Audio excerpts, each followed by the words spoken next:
What isn't? Can you not get it up? No.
Is anything coming out on stream?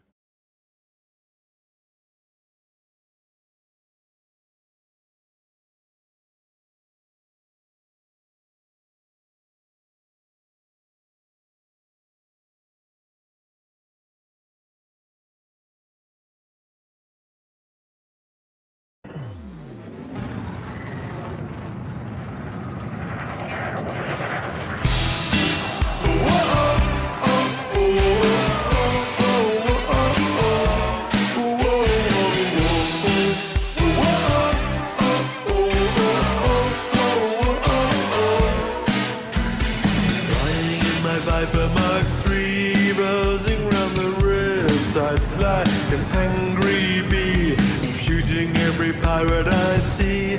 Actually, I'm following local security. I got my ship kit and my lasers colored. Got my ship skin and Top Gun glasses on.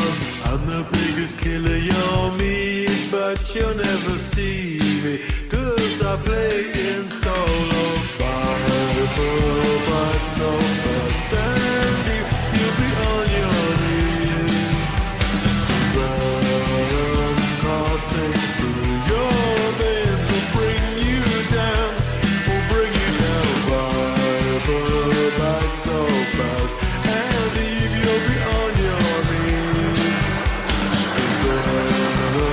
Crossing through your veins will bring you down, will bring you down. Whoa, oh, oh, oh, oh, oh, oh,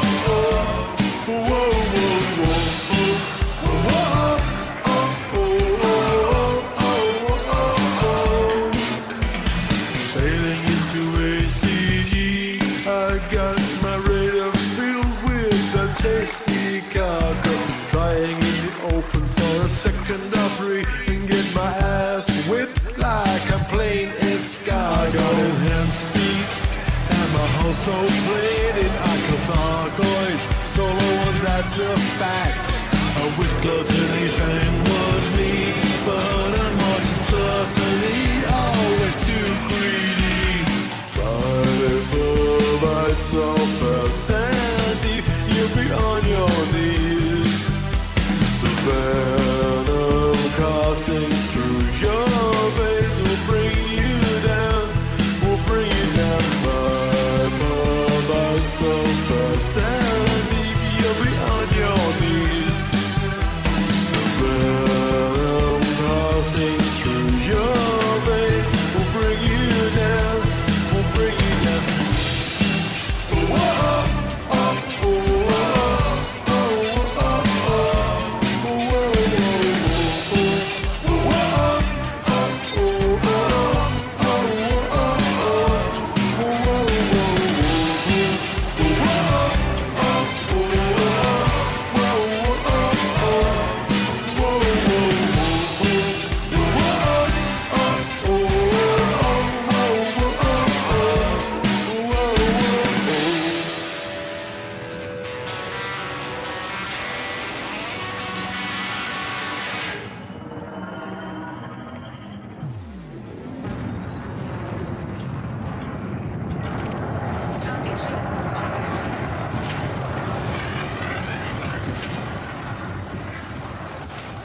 We're talking. We're talking. This is, you're Proper supposed to be able to baby hear that. thumpers. You're is really literally talking. supposed to hear that. This isn't a No, drill. Don't Chris tell hasn't put people something that that. can't work.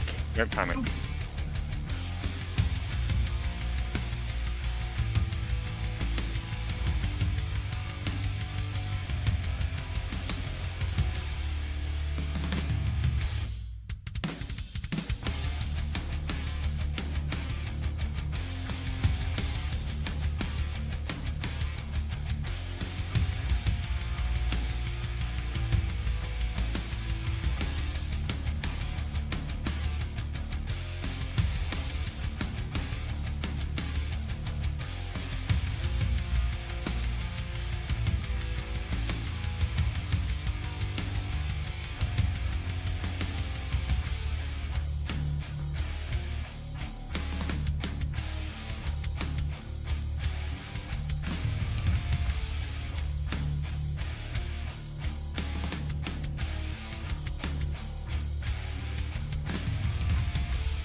Hey,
Greetings, Commanders, and welcome to episode 521 of Lave Radio, the show that talks about the universe of Elite Dangerous and the fantastic community that surrounds it.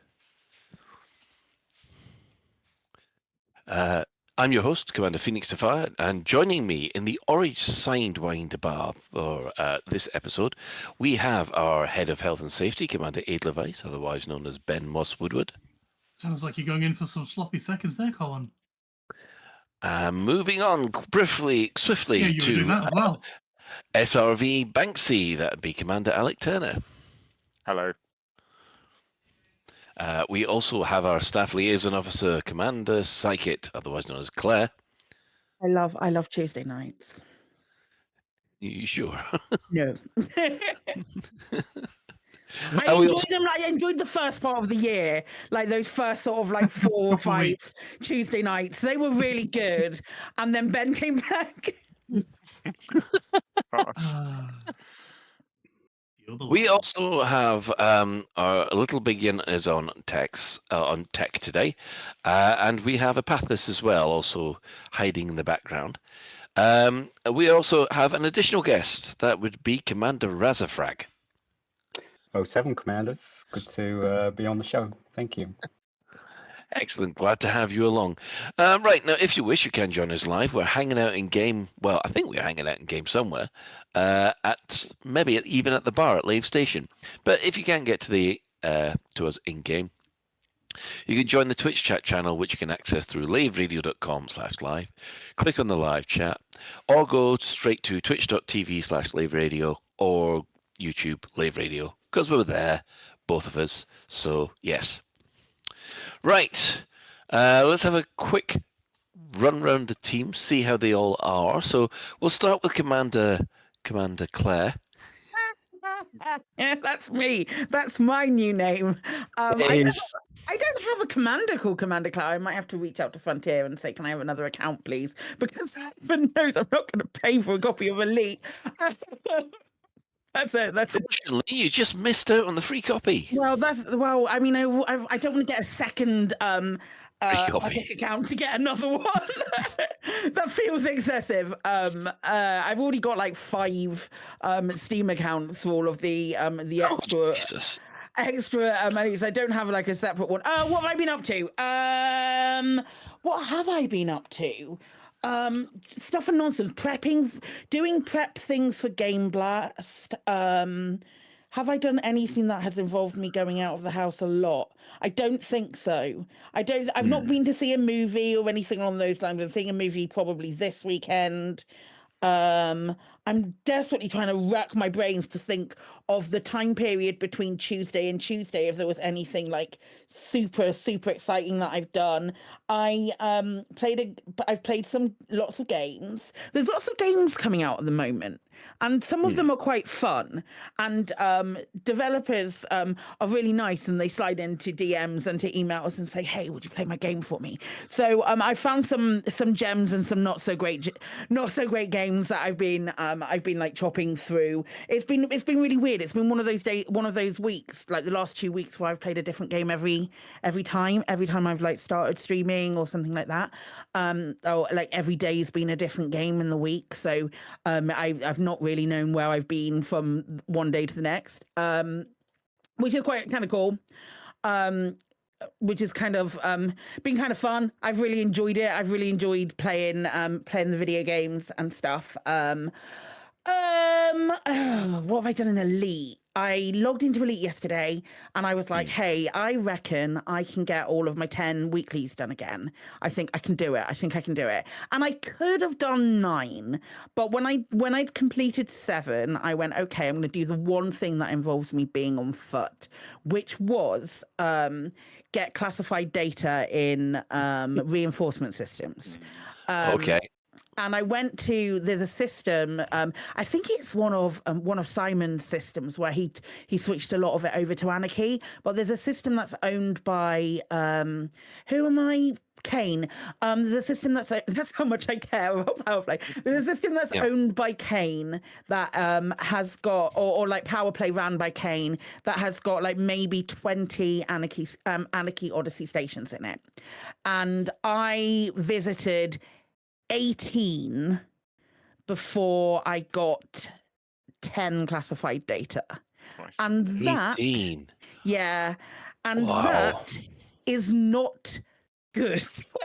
No. I did manage to get it. I think the last one I went to, I flew up and landed again. I literally went straight up and then landed back down because I was just like, I found 2 in this last one that I landed, so I came back down and I got the last one I needed from the same one. But that's like, by the end of it, it was more just like my stubbornness that meant that I was going to complete this, and it was I did like a good long period of streaming because I got to 8, I got to like 6 or 7, and I was like, oh yeah, no, sure, it's fine. I've got 10 more of these. I had them all in a list. I've got 10 more of these systems left to of these stations left to visit. So I'll definitely get it. I'm sure it'll be absolutely fine.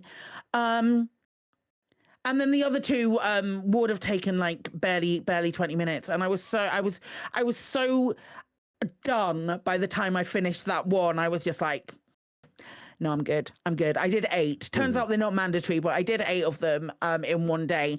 I just think if one activity is taking you if one activity is in Elite Dangerous, is one activity that your power player is asking you to do takes you longer than an hour, then I don't think that it's really a good use of your time.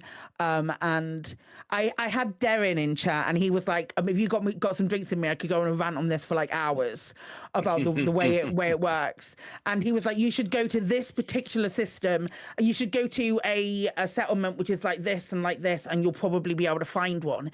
And I was like, so what you're saying is the gameplay of this is go and land at that system, go back up, land at that system, go back up, and those kind of things. And Yeah. And he was like, no, you have to go to all different stations like that. And I was like, well, there aren't all different stations like that, especially if I want to make it, if I want to concentrate on an anarchy place, for example, because I think anarchy's it's useful for anarchy. The person who logged in 2 weeks ago at 10 notoriety and has only just got down to 5, I'm a time poor person. The last time I tried to get all of my weeklies done and I had to do crimes, I got into 10 notoriety, and I don't want to do that again, so I have to look at anarchy. So there's loads of different mitigating factors that I was just like, oh, that's all super frustrating, and I want I wish the on-foot side of power play was balanced, in my opinion, as well as the ship stuff. Completely agree.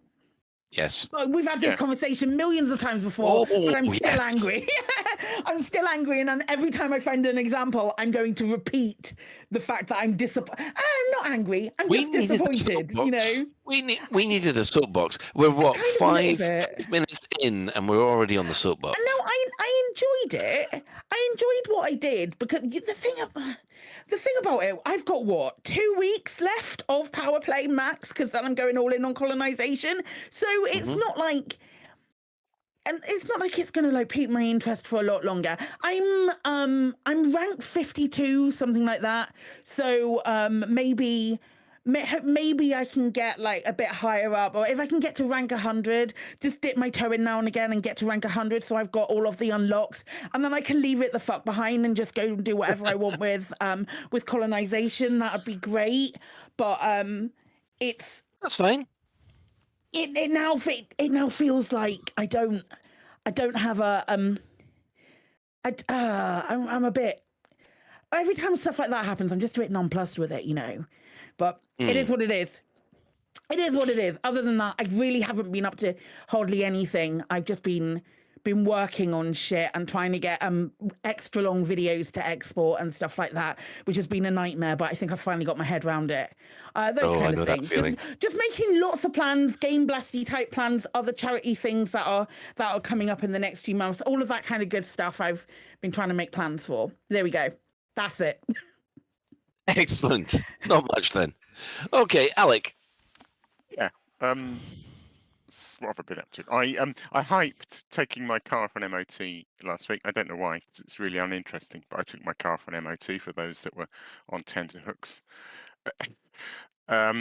We went to an amazing place on Saturday for breakfast. It's called the Air Raid Shelter Cafe in High Wycombe.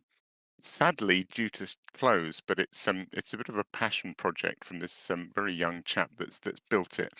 But you know those kind of museums that they're sort of World War II-y. They might have a little bit of bunker that you can go in, and they might have a sort of old-fashioned air raid shelter, and maybe a kitchen that's all done out in the sort of. Oh, we've got them in Stockport. Okay, so it's like that, but it's literally just a cafe. So you can sit at any of these places. You can sit in the Anderson shelter, you can sit in the little railway carriage, you can sit in the kitchen or at the dining room table. Anywhere you fancy, and have food, have breakfast there. It's fantastic. But unfortunately, go on, Ben. Was that a? Why is it due to close? I mean, it sounds amazing. Why is it due to close? It's wonderful. So unfortunately, it's in a part of High Wycombe which has died. I mean, it is horrific. You mean it's in High Wycombe? Well, so High Wycombe has a big shopping centre and it's quite popular, but the shopping centre means nobody goes to this other part of town where this cafe is. All that's there is like a place that does cash for gold, loads of other shutdown places, apparently loads of crime. It looks well dodgy. I mean, on your way to the Air Raid Shelter Cafe, you're thinking, I should not be walking through this part of town. Yeah, it's complete. It's so sad, but it's completely died, and he just gets no footfall anymore. So shame. So yeah, so that was good, but a shame. I have been binge watching Chaos, which has been fantastic with Goldblum as Zeus. I'm really enjoying that. You've been binge catch watching up what? with that. Sorry, I didn't catch that. Chaos. What's it called? Chaos. with a Chaos. K. Okay. Really good. It's all the ancient Greek stuff, Zeus and all the other gods, but they're all basically swanning around on super yachts and in luxury mansions, and the whole of the underworld is basically just black and white. But it's so cool. The whole thing's so cool, and it's got amazing music, and it's I'm really enjoying it. Really recommend it. Netflix, I think.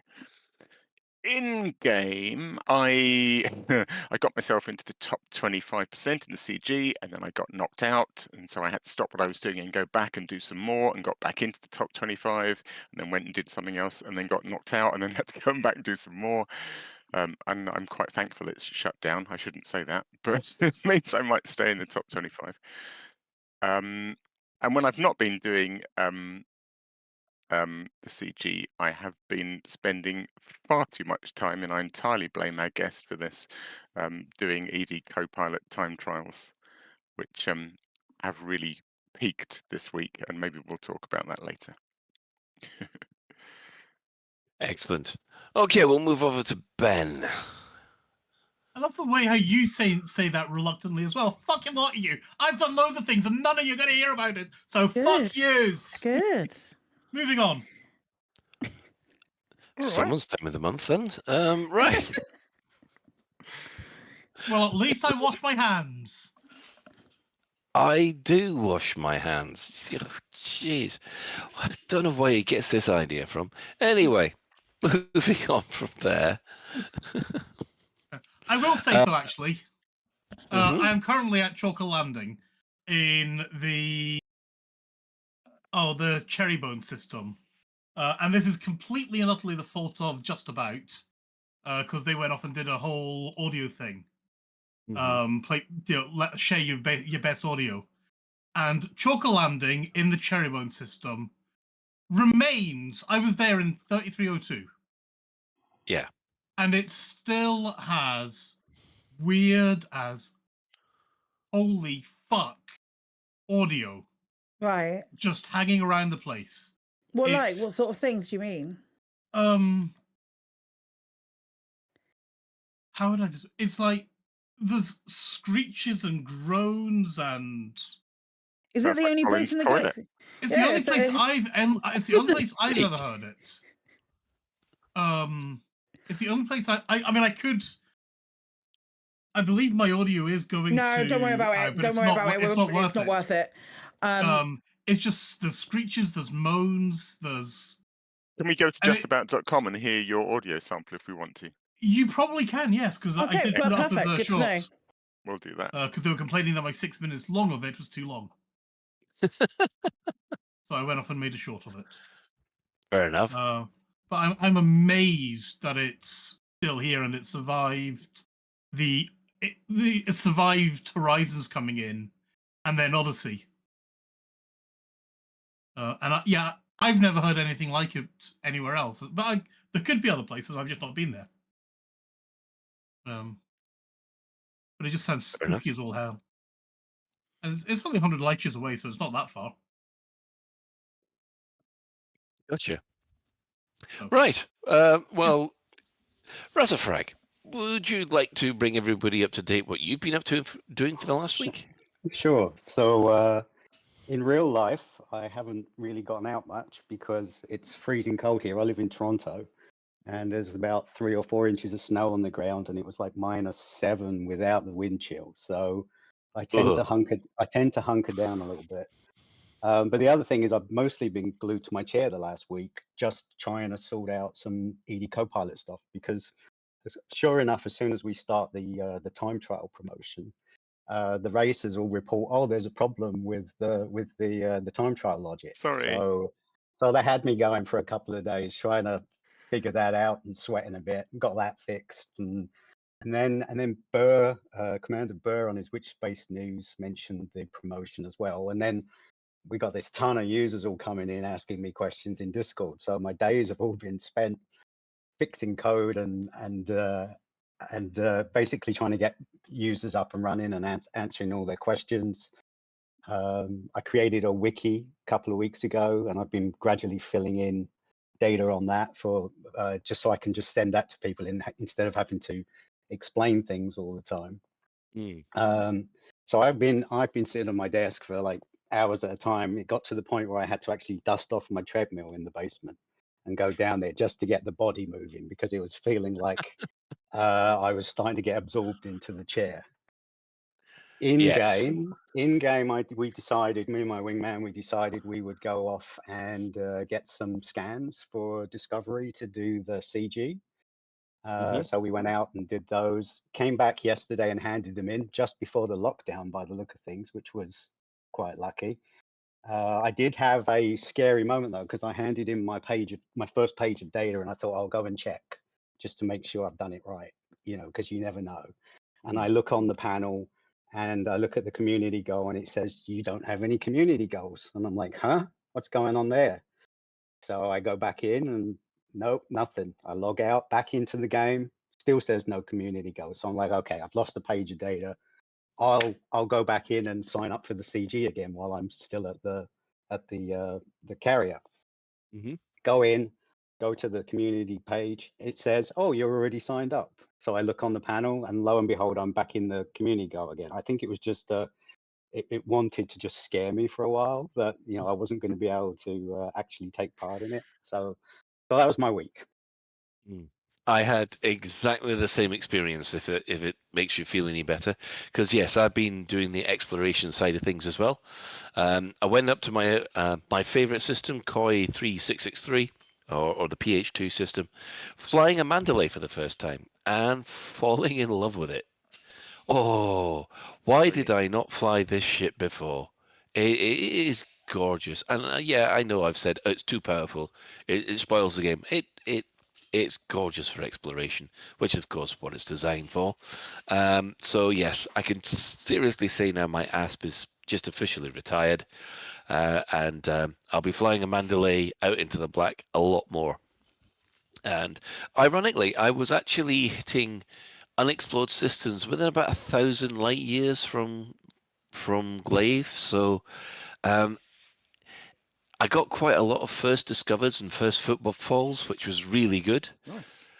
And then on top of that, it was really weird because I ended up with about almost 150 planets, 150 planets overall, and about 15 biologicals.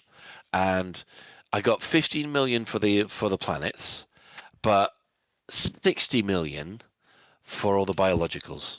Nice. It was a bit of a shock, that, because I didn't think that the biologicals were that much more. But yeah, Apart from that, the usual stresses with work and having to deal with some legal stuff and all the stuff that goes with that. But also Final Fantasy VII Rebirth and finishing off the Final Fantasy VII Remake run through that I've been doing. Oh wow! Yes, I know this game. I'm really getting into this game, and I know it's going to break my heart at the end, but I can't stop playing it. So that's probably the reason why I haven't done any power play stuff whatsoever. Although I You have do gone need a to bit. know, Colin, have you fallen Mhm. off your bike? No, but it's not for the driving population of Manchester's lack of attempts. So far, I've had about 3 close misses in the last 2 days alone, Oh, Jesus. and they've not been little cars either. They've all been blooming either lorries or. I think they're trying to get me while it's still dark, so they've got an excuse. Once it starts getting light, then they've definitely got no excuse. Even though I've now got lights on my wheels, I've got lights on the back, I've got lights at the front, and I got basically a light on my head. So You know the problem, Colin. You're just blinding them so they can't see you. if that's what you think, Ben, then yeah, That'll be the reason. fair enough. Obviously, I'm too bright now, am I? Yeah. Somebody stuck a sign on your back that is now extremely well lit that says, "Please run me over." Although I did see a very, very funny accident on the way into work yesterday. There's this driving instructor in a tiny little Micra was obviously taking a student round the area, and they were doing very well, keeping and following the rules exactly. And then all of a sudden, a sporty Jag just goes bang right into the back of them. And looking at the Micra has got basically a busted bumper. But looking at the Jag, it's crumpled at the front. Excellent. The That's quite amusing. Micra, and out comes the puffy red faced white guy going, rah, rah, rah, rah, and everybody else is going, no, we saw you, you got it wrong. It was very satisfying. Yeah, that does sound good. But yeah, I would have preferred, obviously, that the Linda driver didn't get hit. But yes. So moving on from that, I think we will talk about. I guess we'll just hand straight over to the community news because there's not much development news at all. And now to the community coroner.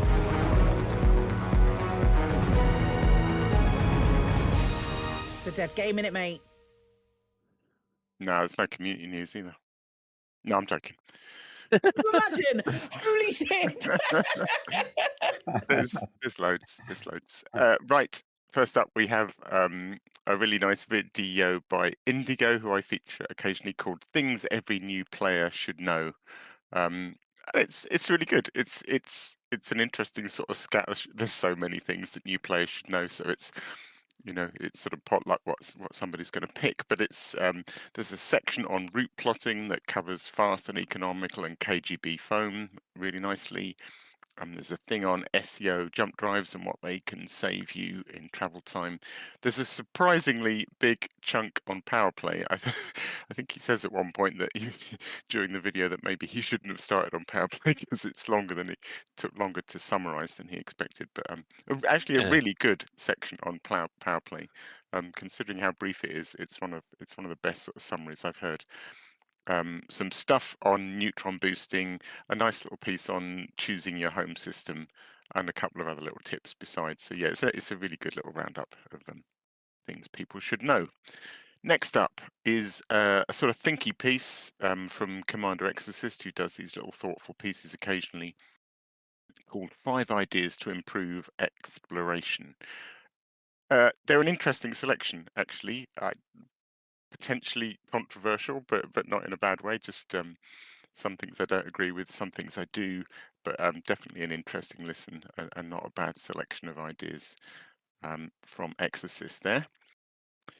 Then Ben mentioned Just About. I was just going to feature a couple of things from justabout.com. So all the articles that people submit and they get little bits of money for, some of them get assembled into articles. and one such article is called "We Asked 30 Pro Elite Dangerous Players What Non-Players Just Don't Understand About the Game." And it's really good. I think I haven't finished reading it yet. It's quite long, but it's a really interesting read. So we'll I've include the enjoyed link to that one, to be honest. Yeah, it's good fun. And speaking just about .com, I thought I'd mention a reward that is just on. Ben mentioned one which I think is still running, submitting your favourite minute or so of audio from the game. So lots of potential for that. This one really caught my eye. So it's so they've done a suggest a reward idea in the past, where basically the thing is suggest a reward idea, and you chip in with your ideas, and they give you they hand out $1 here and $1 there to all the ideas they get, and then they run some of them. But this one is called Suggest a Massive Elite Dangerous Reward, and its wording caught my eye, so I'm just going to read it out. It says, "In short, we want to read your detailed ideas for a super reward with huge prizes. They could be for incredible in-game actions that help shape the galaxy, ambitious art projects, or experimental new video challenges that get the whole Elite Dangerous community fired up and or involved.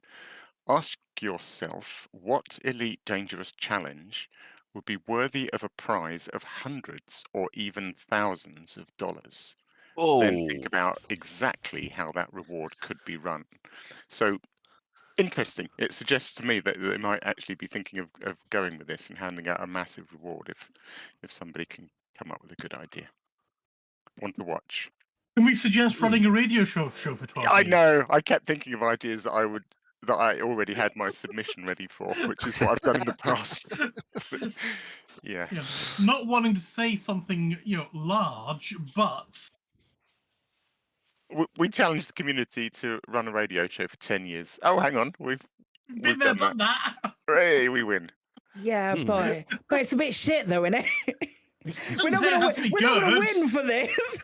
Oh, damn, you're right. Have you You're right. heard this show? It's the quantity that counts, not the quality. Yeah, okay, sure. In that case, we win. Right, enough of that. Let me plow on. There's a load to get through. There's a See, it's the quantity. fantastic. Yeah, there's lots of quantity. There's some good quality as well. There's a brilliant video by Commander Faye Sky called Elite Dangerous Fan Trailer.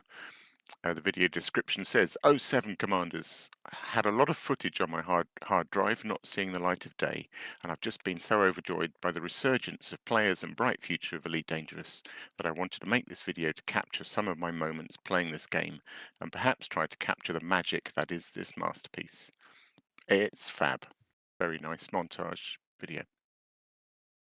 Right, just skimming ahead. Last video I've got is a few people shouted this out to me, and it was also retweeted by Arthur.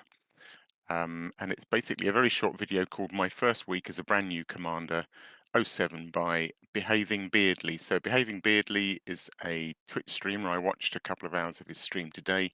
I think he's new to Elite Dangerous. Don't think he's new to Twitch. I don't know what other games he streams. Oh, what's He's the a Sea of pirate? Thieves. Sea of He's a Thieves. Sea of there you Thieves go. that gentleman. streamer. Yes, I've seen him. He was playing Star Citizen for a while as well, and he Okay, got disillusioned with that, and his community have been trying to talk him into trying a different space game. Right.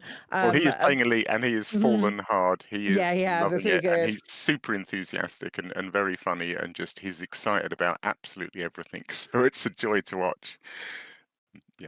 Yeah, really good fun. A website that I came across today. I don't know if this is old or new, but I saw this on Reddit. I don't often visit Reddit. It's called meritminer.cc. And its focus is basically earning power play merits through mining. But the website is incredible. It's so slick, and it even includes like its own galaxy map with every single system that's involved in power play, and a huge amount of detail when you sort of zoom in and click on those systems, and it's all power play related. It's focused towards mining, I suppose, which is maybe it'll broaden out. It's probably a really useful utility, even if you're not doing mining, because the power play map alone is fantastic. These links will all be in the show notes, but that's meritminer.cc. Right. Penultimate thing from me is the Elite Racers. They're doing their next event in their Titan Cup this coming Saturday. So that'll be Saturday evening in Open at 1800 UTC. This is going to be at the Oracle station in Delphi, the Orbis station. And they will be doing your classic Orbis station race, which is where you start inside, you get docking permission, you all start at the back on the inside at the back, and then you go out through the mail slot and you loop around and you go round the habitation ring and you do a loop, and then you go round the back and then you go loop the other habitation ring, back in through the mail slot, do a 180, back out the mail slot, do the whole lot again, and then back in to finish. And they'll be doing loads of heats of that, and it should be a hoot. And I'm trying to encourage them just for fun at the end to do a flight assist off version, because I'm trying to get to grips with it, and I won't be good, but I think it would be hilarious to see everyone trying it in flight assist off. I must admit, I am looking at that thinking, I mean, you're doing that in a normal ship. You don't do it in an SLF, do you? I think this will be normal ships. There's going to be two classes. There's like a regulation build Eagle, a bit like in Buckyball. We have our regulation Cobra, so they have a regulation racing Eagle in the Elite Racers. And then there's also a run it in whatever the hell you fancy class. Which I do suppose- like, yeah, I do like the actual design of the graphic you've got there. It actually tells me what I've got to do. So yeah, it's a really, really lovely little. I don't know if we were able to show that on stream or not, but yeah, it's a lovely little graphic. Anyway, If that's you this wanted Saturday. could you do it in a SLF? I'm trying to think whether you can fly an SLF in through the mail slot without getting shot at. Not sure you can, because I think it counts as a weapon. really, I think deploying your ship launch fighter within the 7K no-fire zone counts as a weapon. You're not allowed to deploy it, but you can fly one within that range, because I took one in to the circular yellow ring around the mail slot. Interesting. Do you have to No, deploy it I've- outside the 7K Yeah, I deployed it range? 10K out, but then I just had my ship following me around. Okay. I wouldn't recommend it. Hmm. I would suggest for a live event. More science. You might screw things up badly, but maybe play Yeah. around with it. yeah, I'm last with you on of all- this one for sorry. science. I didn't put this one in. Nicest power play tool can do something. Who wants to talk about that?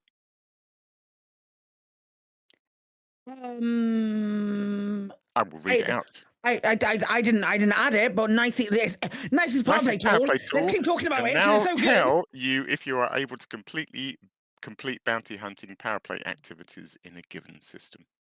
Nice. Excellent. Amazing, great stuff. I also had on the bottom of my list EDCoPilot, only because of links of where to find it and where the Discord is and stuff like that. But we will talk about that in a minute. But the links will be in the usual place. That's Well, it. that is good to hear. So, if you have a community event that's taking place soon and you'd like us to shout about it across the airwaves, tweet the crew at Lave Radio or email info@laveradio.com, or Alec will find you. He will. He does this. So, the in-game events. What has been happening this week? Well, not much officially in the way of Galnet news. However, Frontier put out a tweet, and there's even messages in your inbox if you're in the game at the moment. A rogue group of commanders have driven Brewer Logistics in HIP 90578 into lockdown in an attempt to sabotage the latest initiative. Commanders are called on to bounty hunt within the system to break the lockdown and allow the initiative to continue. So yes, a bunch of Nerderwell players have decided, I know, what we'll do is we'll spoil everybody's fun and No, we're not making that voice. The group of people went, you know what, we're going to use the in-game mechanics to fuck about with something, and I'm all for that. Me too. I think it's awesome. I think it's brilliant. You're not putting a voice on these people. These people are like, hey, you know what, let's make a difference. And Frontier have recognised it. And that's fucking brilliant. I love that to pieces. You know Somebody what? I pointed out actually on the think it was forum. Alec who did this. Okay, I must admit I am biased. I didn't do it, but I am biased because I'd quite like to hang on to my top 25. So obviously I'm speaking from someone who's. Whereas if you've decided 2 weeks ago to go and do a massive exploration jaunt and come back and Yeah. hand it all at the end, it must be really quite annoying. But I also love it, and it does. Somebody pointed out in the forum, it does say in every CG, almost in the small print, please note that market, background stimulation Yeah. changes could result in the state being affected. It's right there. True. So can you Very actually true. hand in now on the CG? Not or you're yet, not able at the to? moment. No. Yeah. Oh, right. Okay. But it's in Commander's Yeah. power to fix it. They just got to Yeah. go do bounty hunting. It's a small enough system that you can potentially fix it in the next day. So it's likely that it will, providing that people do shit that needs to be done, it's likely that this lockdown state will clear. It's just bounty hunting, I think. The population is small enough. The fact that Frontier have tweeted about it, I assume means that there is a guarantee, there is a possibility that if they do enough work, it will fill the bucket high enough to remove the thing. But I think it has to be as of the time of recording, it has to be tonight's tick that enough is done. So if enough people are passionate enough to try and hand in enough bounties to change that, or do other things that will change the background sim to switch to the lockdown effect, I think it's brilliant. I think it's so good. I mean, it's exploration, so I don't give a shit. It's so good. It's really good. It's a really good thing.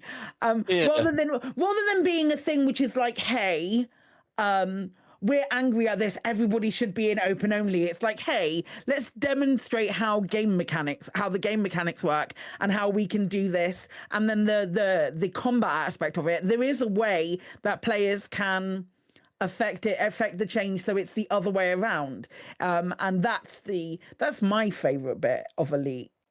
So now my interest is piqued.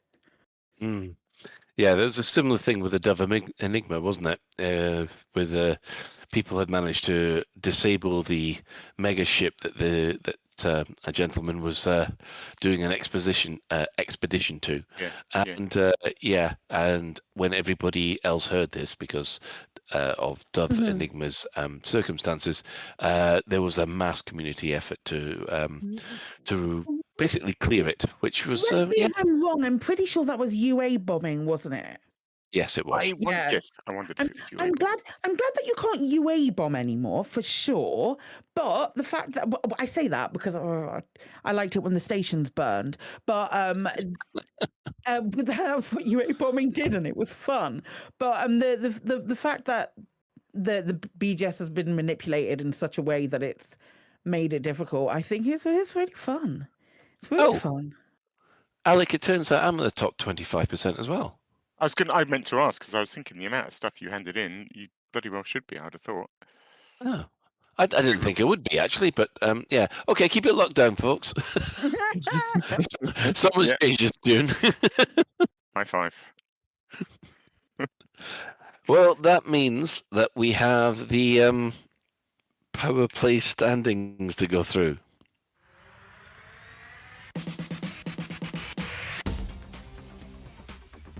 And in 12, we have the Spider Lady of Torval with 429 systems, only up one this week.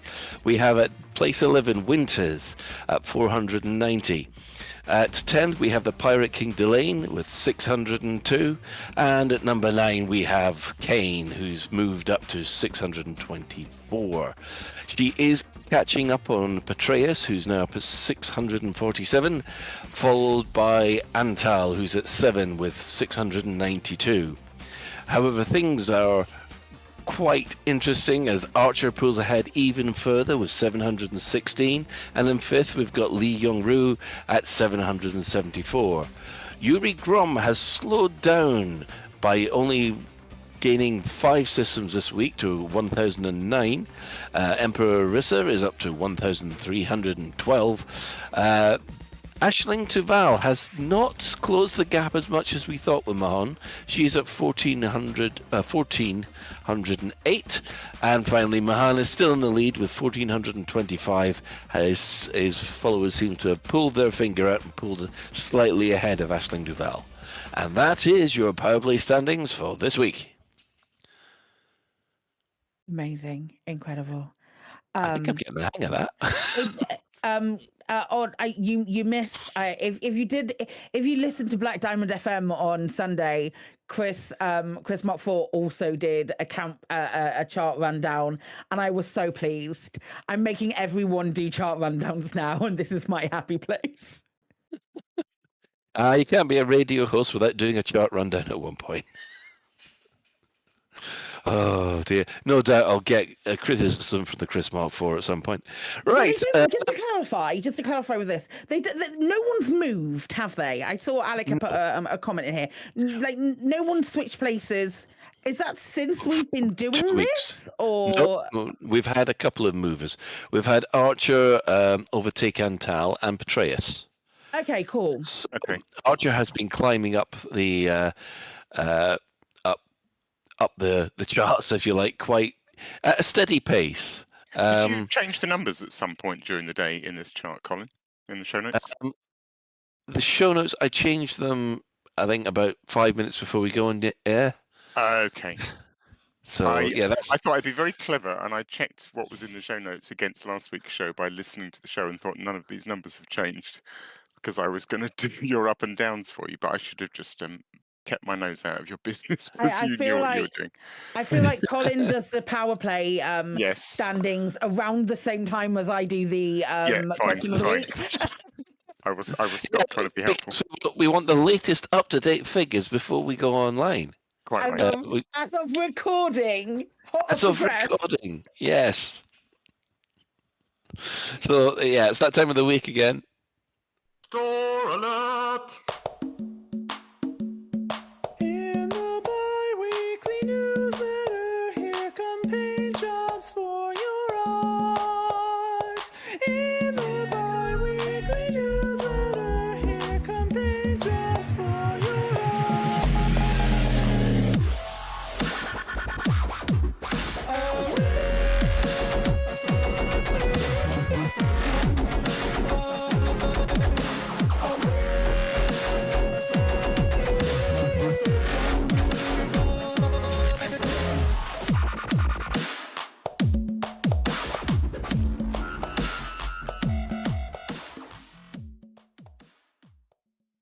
And well, there's free stuff. There's free stuff for you to have.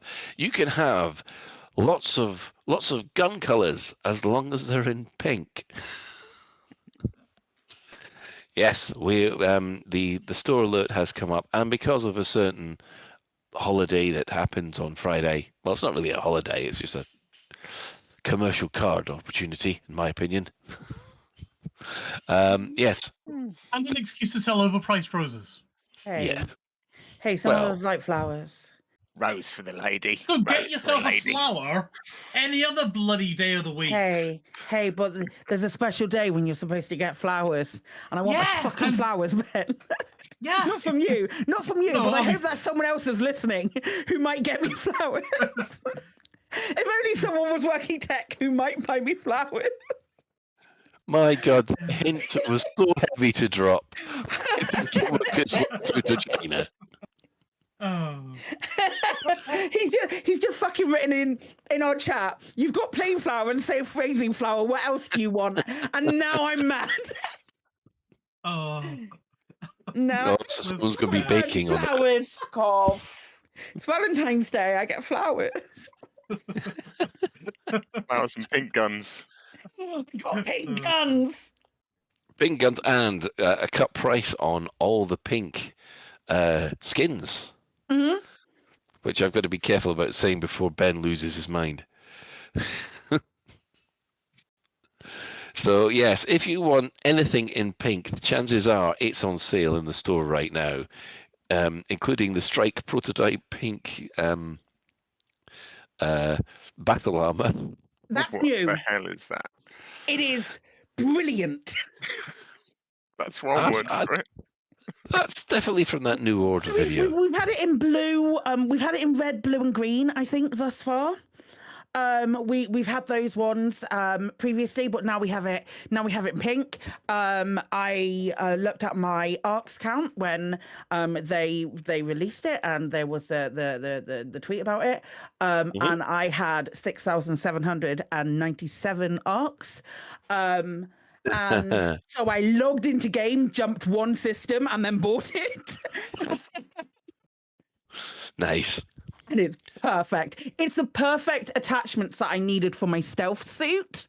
It's now beautiful, and now it has also 4 free pink guns as well, because a lot of the guns are new too. The I don't know if the tiger print one is like the zebra print one is new, but there's like an 80s synth one which is definitely new. Oh my goodness, I hadn't seen these ones down here. Yeah, there's new ones. There's new ones and they're cool. Cool is relative, but I'm fine with it. Oh my goodness, yes, there's a tiger print ones or yeah. The Mandalay Griffin pink is actually quite nice. If you like that. And also they've even included the shock hydrogen skins, which actually look quite good in pink. Yeah, for some really reason, the Python looks really good in it. It's a pity it's the Python Mark 1. Anyway, so yes. Apart from the free ones, you've obviously got the Strike prototype pink, have you, Psychic? With the outfit? Is that the name of the outfit? Yeah, I've got the outfit. Yeah. I already had. There's quite a few of them. Obviously, I already had a fair amount of this stuff already. So I already have the carrier color. I already have the weapon colors and the engine colors. I think I've got a couple of the crate skins. Pretty sure I've got the crate mechanist pink already. And there was another one that the Mandalay Griffin. I already had that. But yeah, I did, and one of the guns as well. I think I had, but they're all new ones. I think so, maybe not. But yeah, very happy with all of the pink things. It's filled in the gaps where I didn't have pink items before. So GG. Excellent. GG Frontier. Thank you kindly. I appreciate it. Will anybody else be getting these skins? I got the free ones. You got the free ones. Yeah. I must admit, I ended up spending. I didn't actually buy any of these ones apart from the free ones, but I did end up spending 25 quid today on just various things that I've caught up with. So I'm now flying around in a Garrus print Mandalay now. Mm-hmm. That's one of my Mandalays is the Garrus print Mandalay, but the other one is the garish pink one. Nothing if not balanced. Nothing if not balanced. Excellent. Right. Well, if that's the case, then I think we'll take a short break and then we'll be having a chat with Razzafrag. From the creators of luggage limpets and passenger lounge suitcase shuttles comes the latest revolution in passenger transportation, the passenger cannon. For centuries, circus performers have perfected the technique of being fired from a cannon. Paired with our new memory gel passenger pod impact absorption technology, you too can speed up disembarkation times from your liner by up to 250%. No longer be limited by pad sizes and excessive docking fees with the passenger cannon. But how does it all work? First, all passengers will be issued with a passenger pod inflation suit during transit. On approach to your passenger's destination, simply fill the inflation suit with our patented impact-absorbing memory gel. Then, once in a stable position in proximity to the destination, effortlessly slide them into the disembarkation chamber ready for launch. The passenger cannon is now available in both gimbaled and turreted varieties to make aiming elementary. Make your liner one of the top 1% in the galaxy. Buy a passenger cannon today. Warning, passenger cannon must not be operated on high-gravity planets or near geysers.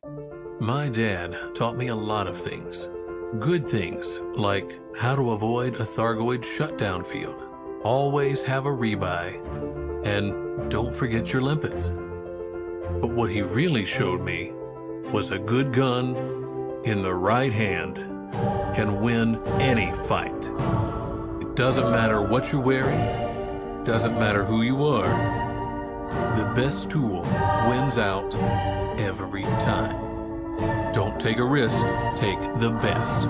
Kinematics. The Kinematic L6 will destroy anything on foot. High explosive, high damage, the only way to remove a target. Load up, lock on, take them out, and say goodbye. Make those bodies pile up just like Dad. New from Azimuth Biotech, it's Tickle Me Thargoid. Tickle Me Thargoid is fun for all the family. Teach your little anti-Xeno commander the difference between an Orthrus and a Cyclops, a Basilisk and a Medusa. Count the hearts. 1, 2, 3, 4. It's a Cyclops. All Tickle Me Thargoids spray realistic caustic clouds. Not near the curtains. I love you, Tickle Me Thargoid. Tickle Me Thargoid. Available now from branches of Lave Toy Depot and other retailers.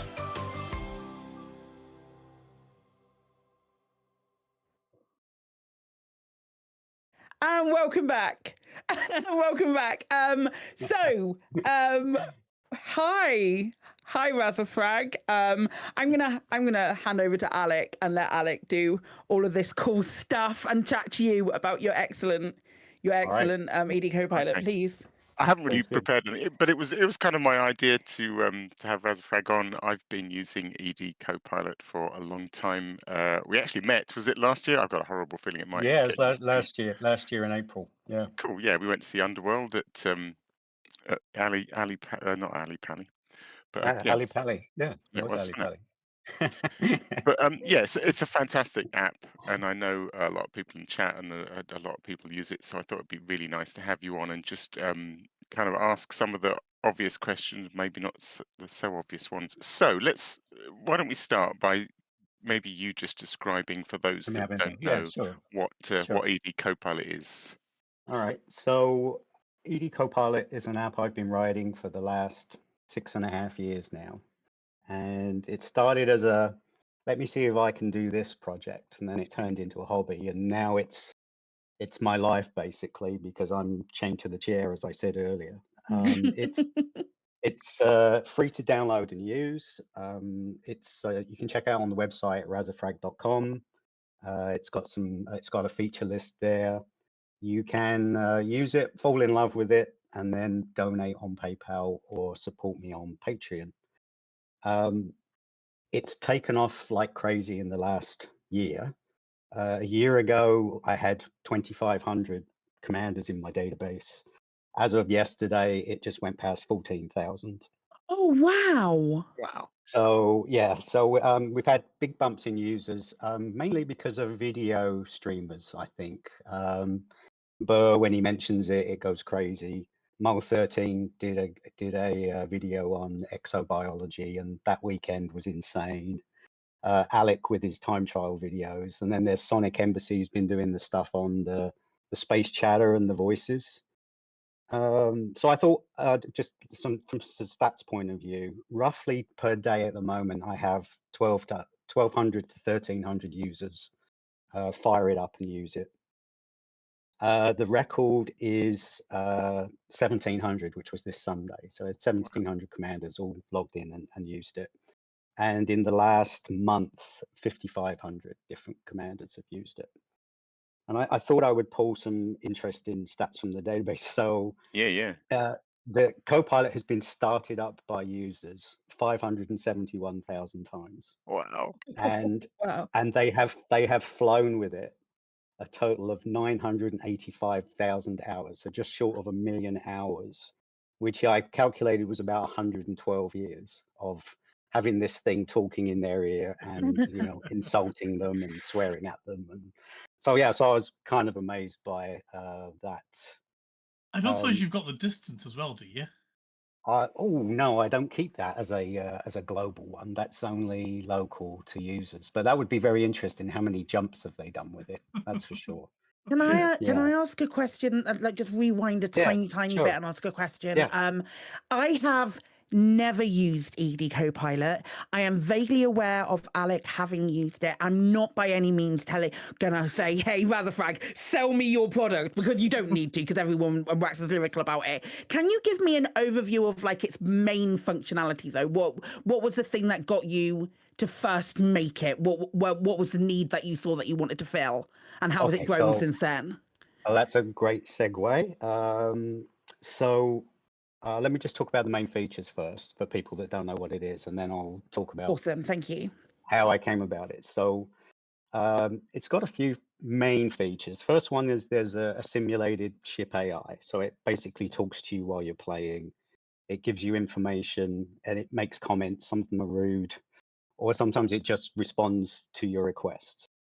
It uses cloud-based text-to-speech voices, so they're much higher quality. The first few years, it was just Microsoft Windows text-to-speech, which is a bit robotic. But as soon as the text-to-speech stuff came in from Google and Amazon, I was all over that, and it just makes it so much better.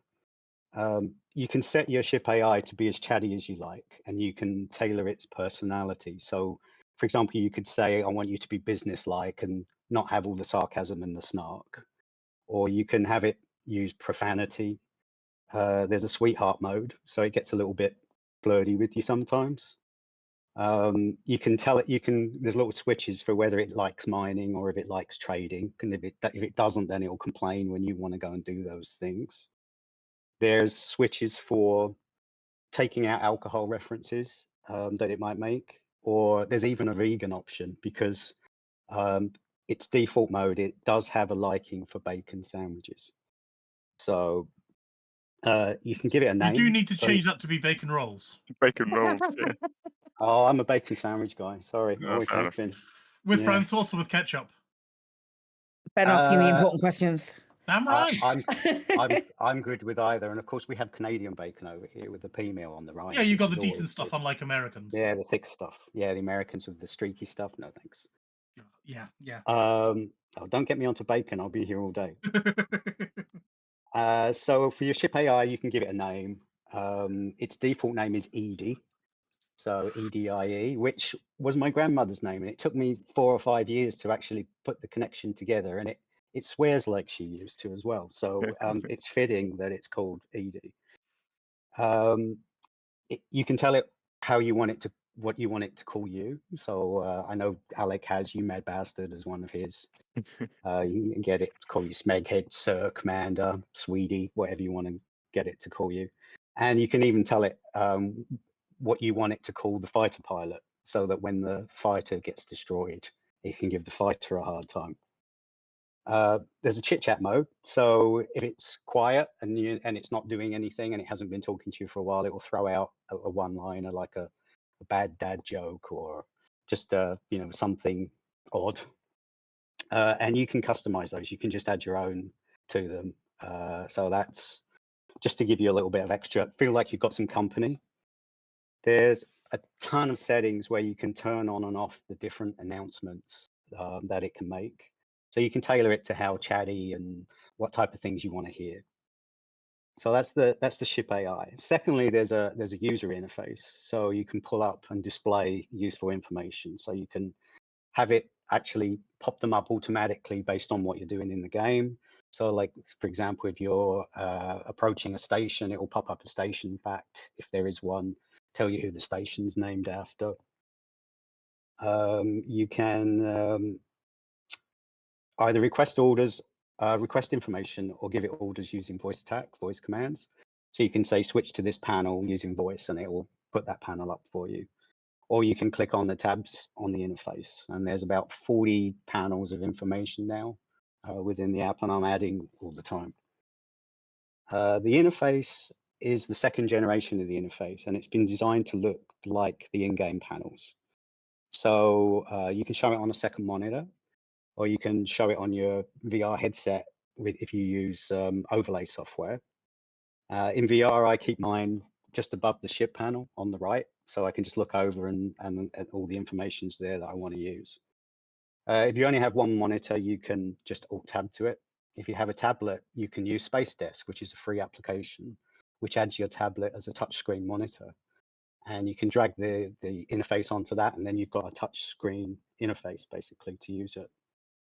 If you've got multiple monitors, or like a sim pit, you can actually run multiple UIs and have different panels displayed on each of the UIs. And they all change as you move around the system. You can have a separate Windows device as well that will remotely connect to it, as long as it's on the same network. That one's better because when you click on the buttons on the screens, it doesn't take the focus away from the game. Because the problem with Windows is if you've got two windows, you click on one, it takes focus off the other one, and then you lose access to your controls. So I had to build something into the app. So if you do click on the GUI window, you can it'll optionally switch you back to the game.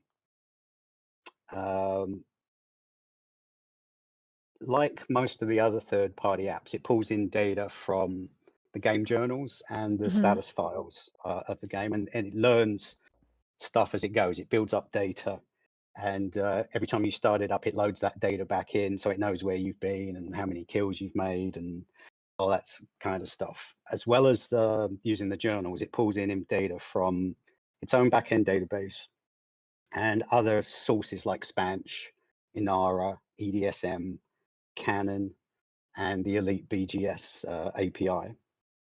So you can search for information on the interface using the buttons, or you can use voice commands. So for example, I could say best location to buy a Mandalay, and it would give me a list of locations to pick from, numbered, and I could say bookmark 5, and it would set course and take me to that location. Well, set course to that location. I've still got to fly there. It has its own bookmark management system, so it's completely separate from the bookmarks which are in game. And you can have any number of bookmarks you like, and you can add them to separate groups like folders. So you could have like a bucket list bookmark group of the places you want to go, or you could have favorite mining spot bookmark group, stuff like that. And it will show you when you view those bookmarks the last time you were there and how many times you've visited. Lastly, there's just a bunch of extra features that you can configure. So the biggest feature probably of those is the space chatter. So it generates space traffic around you using all these cloud voices. So you can hear conversations going on when you're at a station. Some of them are just like docking and undocking requests. Others are things like them talking about Galnet articles. So I keep it all topical, and I can slip it a new file every now and again with a bunch of extra generated conversations in it, so it keeps it current. For supporters, they also have, when you go into a station concourse, you can hear extra announcements come in over the tannoys, and you can hear conversations of people in the bar as well.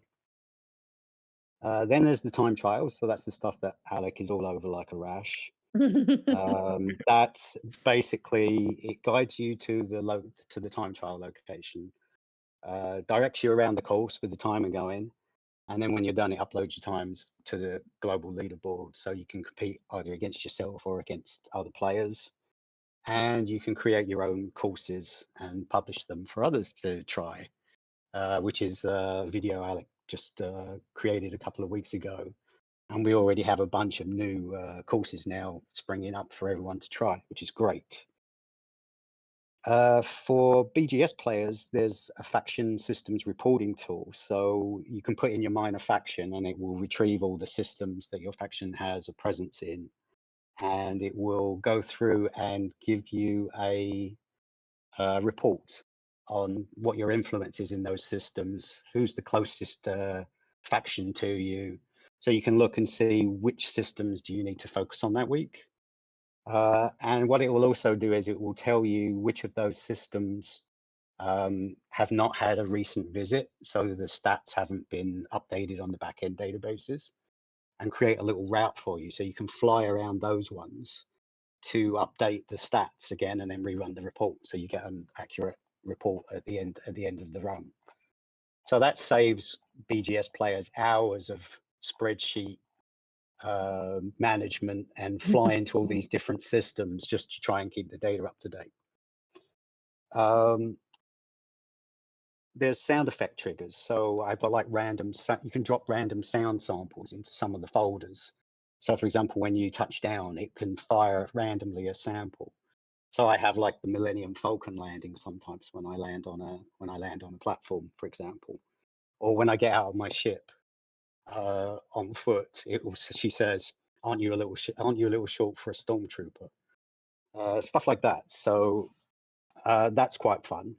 And then there's a music player as well, so you can play local MP3s and you can stream radio over it. Lastly, And there's a few- podcasts? Podcasts, I don't know. I've never tried. As long as there's an internet URL, Oh you yeah. can put Oh, it. yeah, You there can put is. it in. Yeah, you Yeah, can there put it is, in, yeah. and then you could use it on one of the custom radio slots. So yes, in theory, yes, you could. The last couple of things, it backs up your keybinds every time you make a change to them, to a different generation number. So you can go back in the backup folder and go, 3 days ago, I think everything was okay. I'll use that one. And the other thing, when you take screenshots, Elite makes these massive BMP folders, files, and they're just insane. So this will actually convert them down to JPEGs and rename them, so it's actually got the system name and the body and the station that the screenshot was taken at. So much easier to find things. So that's kind of an overview of what it does. From a how did it get started, I kind of tripped into this one. I retired from work at the age of 51 because of some health issues in 2017. And I spent that year sort of decompressing and did a bit of travel, spent a couple of months in the UK, and had some house things to fix up. And then in 2018, I thought, well, okay, what shall I do now? And I had Elite Dangerous sitting on my PC, and I'd probably had it on there for a couple of years. And I'd fired it up 2 or 3 times, but being busy with the work, I'd never really gotten into it. So I decided, oh, I'll have a go at this. And my buddy in the UK was also interested. So we decided we would fly together a couple of hours a day, have a chat and a lark about and play the game together. Got into it very quickly. And within a month, I was addicted and spending all sorts of silly hours flying around trading stuff. That's And something that none of us here can can see why that would be why that would be a thing. None of us here have got addicted to Elite at all. No, it's fine. And then I made the critical mistake. I bought a VR headset to try it in VR. And it absolutely blew my mind. I was shocked by how much it fools your brain into thinking it's real. You know what I mean? It's you got that extra sense of scale, and the textures all look really good. Like your gloves, you can see the leather in them, and I'm like, oh, this is fantastic. I was hooked.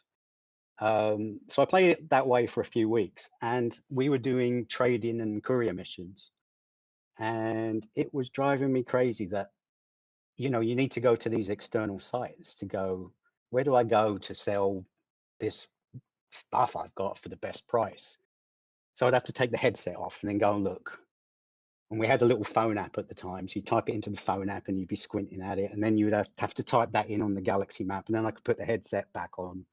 And it just drove me crazy. So I thought, I wonder what I can do about that.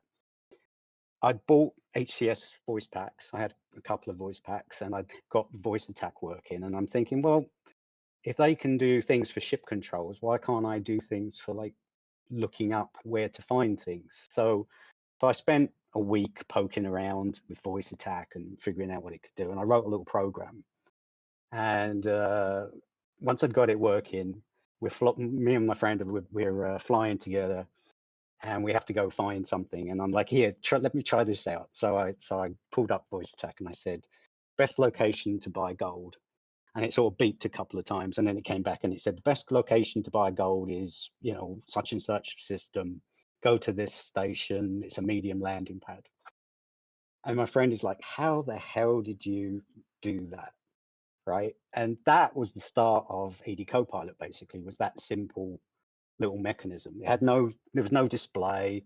It was Windows TTS, but it was, what it was doing was basically voice attack was taking my command, turning it into a little request file. I had a little Python program that was reading the request file that said, oh, you want this commodity. Did a little lookup on the table to say, oh, that's this Inara page. Went off to that Inara page, pulled back the data, scraped out the little bit of it that I wanted, and then constructed a sentence to say it back to me. And that was it. That was EDCoPilot version 0, basically. Next, I had it read and monitor the game journal, so it'd know what system I was in when I did the search, so it could find places closer for me. And then I went a step further and added in processing the keybinds, so it would know what my key presses were to do things like opening the galaxy map. So then I could do a search, and then I could say, well, set course for that location, and it would open the galaxy map and type it all in for me and plot the course. So then I didn't ever have to take my headset off, because I could ask it where to go, and then I could tell it, oh, set the course for me, and I don't have to do anything. I'm completely in VR. You know, I'd sit there for hours playing this thing without taking it off. And I'd take my headset off, and I'd be sitting in a completely dark room, and I'd be like, oh, I guess that works then, right? You know. So around that point, I'm thinking, well, I've got something here. I'm sure other VR players would want this. So I thought, well, I'll start making it a bit more robust so that I could share it with others. And I started adding some other basic commands. So early ones were like, you know, switch to Sarah or switch to 0, so you could change the voice, and you could change what temperature scale it was going to read back the planetary stuff from based on your preferences. And then the next problem I needed to solve was navigation, because searching for something and going there is fine, but if you wanted to go to a specific place, I would have to take the headset off still and still type in on the galaxy map. So I wrote a bookmark system. Once I wrote the bookmark system, obviously I needed a display to display what the bookmarks are, so I could pull up a list and say, oh, I want to go to the 5th system in the list, please, and it would set course and go there for me. So I had to add a user interface, and the first one was just a basic TK interscreen, which is basically from within the core code. I was just popping up widgets and a page and putting the buttons on there and letting it all do its thing. And I'd never written a UI before. What I came up with, I don't think was too bad, and you can see pictures of it on Facebook. And there's a YouTube video I made, the first one, just to introduce it, that's using that UI. So if you're interested, you can go check that out on YouTube. So by the end of that, I had all the elements I needed to build further. I had a voice command interface, I had a user interface with buttons, and I had a way to show information. Over the next 10 months, I added more and more information panels to it. So things like showing stations in your system, so you could see whether they had repair, refuel, rearm, because they used to drive me crazy. You'd go somewhere and be like, no, sorry, don't have that. Yeah. That drove me nuts. And then planetary facts, just as you're coming into an orbital cruise on a planet, just to tell you what the gravity is and the temperature on the surface, and you know what materials you might find if you're surface mining, because that's what we were doing at the time, was trying to collect as much material as we could to do engineering. So I added all those extra pages, and then we moved from trading into bounty hunting, and that's when I started getting a little bit fancy with it and having it announce things like, if the pirate scanned you, it would say, oh, you've just been scanned by a pirate and it's this guy. And you know, if you killed them, then it would start making sarcastic remarks, and that's when the profanity filter came in, because it could get a bit colorful sometimes. And then I started collecting stats on how many ships have you killed and how many credits have you earned and things like that. And I designed a little screen called the session progress screen. So you can, as you're playing in real time, as you kill people, it updates all the totals. So you can see, I've killed 5 anacondas and 2 pythons and I've made this much money. And these are the pilots. And this is when you've seen them before, because I could keep the history on keeping all the NPCs. I was So going that to took, ask you about that actually, that comment where it says, "Oh, not this guy again," and I was thinking, does it actually know I've killed this NPC before? And from yeah, what it you're does. saying, it does. And Awesome. yeah, and in session progress, you can actually pull up the pilot history screen, and it will list like the last 5 times of which system you've seen them in, what ship they were flying, whether you killed them or they killed you, and if you earned a bounty from them. So yeah, so you've got that history going on. Then that took me to about June 2019. So I'd been working on it for just under a year. And I decided at that point I'd share it with a few external users, because up until then it was just me and the wingman having to play with this thing. So I gave it out to people in my squadron, the Rat Pack squadron, and there was a lot of VR players in that squadron, and their feedback was either I really love this thing, or it was I don't like it talking too much. So then I started adding in all the little buttons to turn off certain announcements to make it less chatty. And one of the users told me she had a crush on a co-pilot and she wanted to marry Dave. So I thought that was a sign of success if she'd actually fallen for the co-pilot, and probably a sign of bad character in men, basically. But there you go. About another year passes and I've added a ton more screens to it as we're moving around, as I'm doing activities in the game, and you sort of evolve, don't you, as you're playing. So we started doing all the engineering stuff, and then so I made panels to show all the ships I had and where they were and where all my stored modules were, because you can never find your bloody stored modules when you need them, right? So I made that panel. I made a panel for the blueprint, so it would tell you what materials you need to collect for the blueprints, kind of like a very basic Odyssey materials helper, except it doesn't have a wish list, which one day I might get to it. But basically, you can drill in on it and say, okay, I want to get this. I want a frameshift drive. I want to engineer my frameshift drive. I want this, and it will tell you, oh, you need to go to this engineer, and these are all the materials you need, and this is how many you've got of that material. That was very annoying to do, because I had to type in all the blueprints, and it took me forever to get that going. So we're in lockdown at that point. It's sort of 2020, and I'm just hunkering down and I'm coding away. And we started mining in the game, doing all the core mining, things like that. So I build a lot of comments around, how when you crack an asteroid, or when you prospect an asteroid, it turned it into a sort of mini game of how many asteroids on the trot can you actually find a core with your prospectors, and a bunch of amusing little complaints and comments about the prospectors and what they're finding. And I added some tables to the session progress, so you could see what the prospector was reporting back, instead of having to keep looking. I think you have to click on the left-hand screen. It's been so long since I've done it, to see what it reports. To focus, don't you, and keep an eye on that little panel. Yeah, so I don't do that anymore. I just look at the session progress on Copilot, and it tells me, oh, there it is. And you can set it so that if you found the thing you're looking for, it will tell you what percentage is in that asteroid. So you can decide if you want to do it or not. You don't really even need to look at the report. October 2020, I added a page on Facebook, and I started to invite users to become alpha testers for it. And I started a Discord server, so that users could get hold of me and feedback, and we could do support on this. If they had trouble, they could show me their screen, and we could walk through like installation issues. And I'm gradually learning the hard way all the bad things that Windows can do to a program if users have different configurations, which was interesting. Yeah. I added a command reference in the app. So because the voice commands were growing like crazy, and there was tons, and even I was having trouble remembering.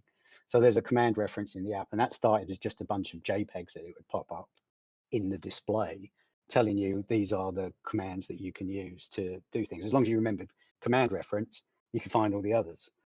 I did fleet carrier plotting, so you could create a route for your fleet carrier. And then as you jump and it cools down, you can just say next carrier jump and it would plot the next one. So once you've got your route, basically, you don't have to keep going to look at a bit of paper and what's the next one I need and all that sort of stuff. So it was all in the app. Then we decided we would take a trip to Colonia, our first one. And along the way, I added a discovery calculator. So as you're scanning planets and getting your first discoveries, it's remembering all those first discoveries and your first mapped, and it's also calculating how much money you're making. So there's a discovery calculator screen in there today that you can look at, and it will call out things that are worth, once you've scanned them, it will call out which ones are worth going over to and actually doing the surface scan on to make the most credits as you go. I added a trading table page, so you can see the materials you have organized in the trading, the way the material trader shows them. So you know which ones you can trade up and trade down. December 2020, I had the guidance computer. So that lets you put in surface coordinates to certain, longitude, latitude. And it basically gave you directions down to it. You just follow it and it says, use this heading and it's this far away. So that was a very early guidance computer, which I would use later for time trials. And then I added a music player so that you could, it basically switches themes. So you have an exploration theme, a docking theme, and a combat theme. So if combat starts up, it will start playing combat music that were in your MP3 folder. And as soon as it goes calm and it calms down a bit, it will go back to the nice placid exploration music. And then when you're docking, it plays specific music that you might have selected for docking. We decided to do another trip to Colonia after that. And that's when I wrote the piece about the scoopable announcement. So when you jump in Copilot, if you've got a fuel scoop, it will say things like, you need to scoop here because the next 5 after this aren't scoopable.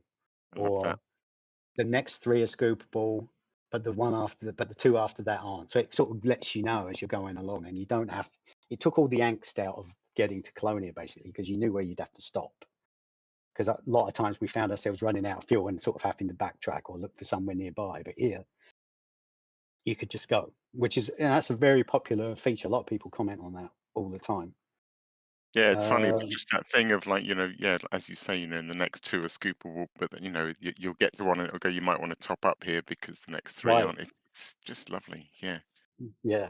I wish they'd put that in the game, but I'm kind of glad they didn't, because now I've got a feature, right? So April 2021 is when I put up the first YouTube video.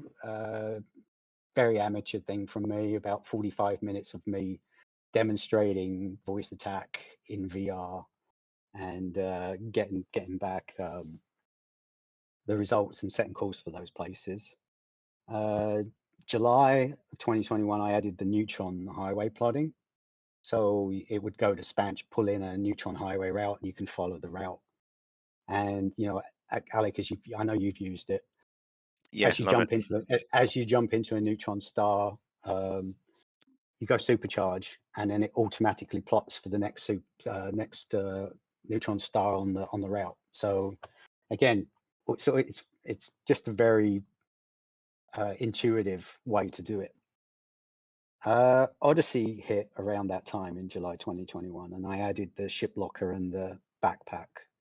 And then I went into a big sulk mode because I was extremely disappointed with Odyssey, and a lot of my users were quitting the game because they just said, that's it, we're done, and they were people I'd made friendships with. But I decided I'd just stick at it and keep going and hope they got past the worst of it. August, I decided I needed to replace the UI because I felt it was letting the rest of the app down at that point. I wanted something that looked like the in-game panels.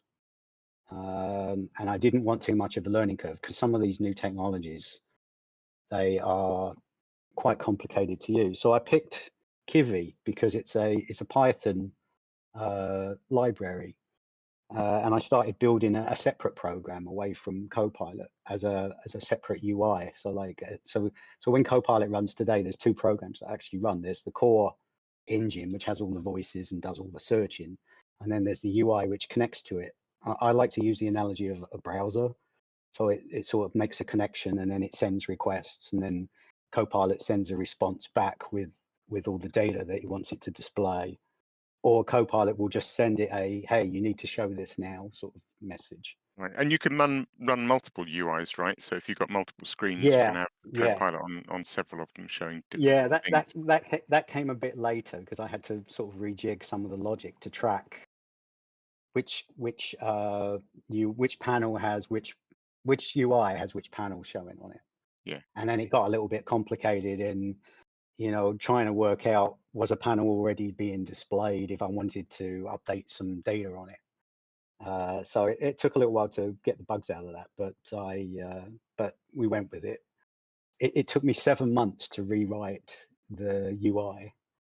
And in that interim period, users had both running at the same time. So as I was converting screens, they could use the new screens on the new UI, and then they would use the ones that hadn't been converted yet on the old UI. They were patient and they stuck with it, and I got to finally do away with the old UI. Around that time, Cloud Voices popped up, so I was able to add Google, Amazon, and Azure, which made a big difference to the experience on the ship AI voice, right? I was getting a bit tired of the Microsoft stuff. It came along about the right time. Yeah, yeah. And if people haven't heard that, because I have occasionally seen comments, people going, "Oh, I can't do with stuff that talks to you because it sounds too robotic and it ruins my immersion." Right. And those voices that you've got, and many that you don't, most you don't have to pay for, are amazing, and Yeah, don't have that quality at all. Yeah, it's interesting. So all like Google, Amazon, and Azure, they all require you to put a credit card in, but they all have very generous free quotas every month. So I think Amazon and Azure, 500,000 characters you can send it in text to speech. And Google's just increased theirs. It's now 1 million. And they've also done a big buff on their voices as well. So the quality of the Google voices is very good now. Yeah. And you get 1 million characters. And then after that, you get charged on a prorated scale for how much you use. But I made it so that Copilot actually keeps count every month of how many characters you send, and it will give you a warning if you're getting close to where you're going to be charged, and then you can just turn it off or go use one of the other cloud ones instead. So basically, you can always have free cloud voices, basically, right? Then I added the faction systems reporting stuff that I was talking about. So actually, one of my users was a big BGS guy, and he had some poor guy that spent 4 hours a day updating a spreadsheet and flying around all these systems. And so they sent me a little spec of what they would like to see done, and I basically built it in like a couple of weeks. And they were absolutely over the moon with this thing because it takes like 10 minutes to run. It gives them a report. And then it tells them just the few systems that no one's been to since the tick that they have to then go and visit. And then when that's done, you can just rerun the report again, and hey presto, it's done. So it saves so much time.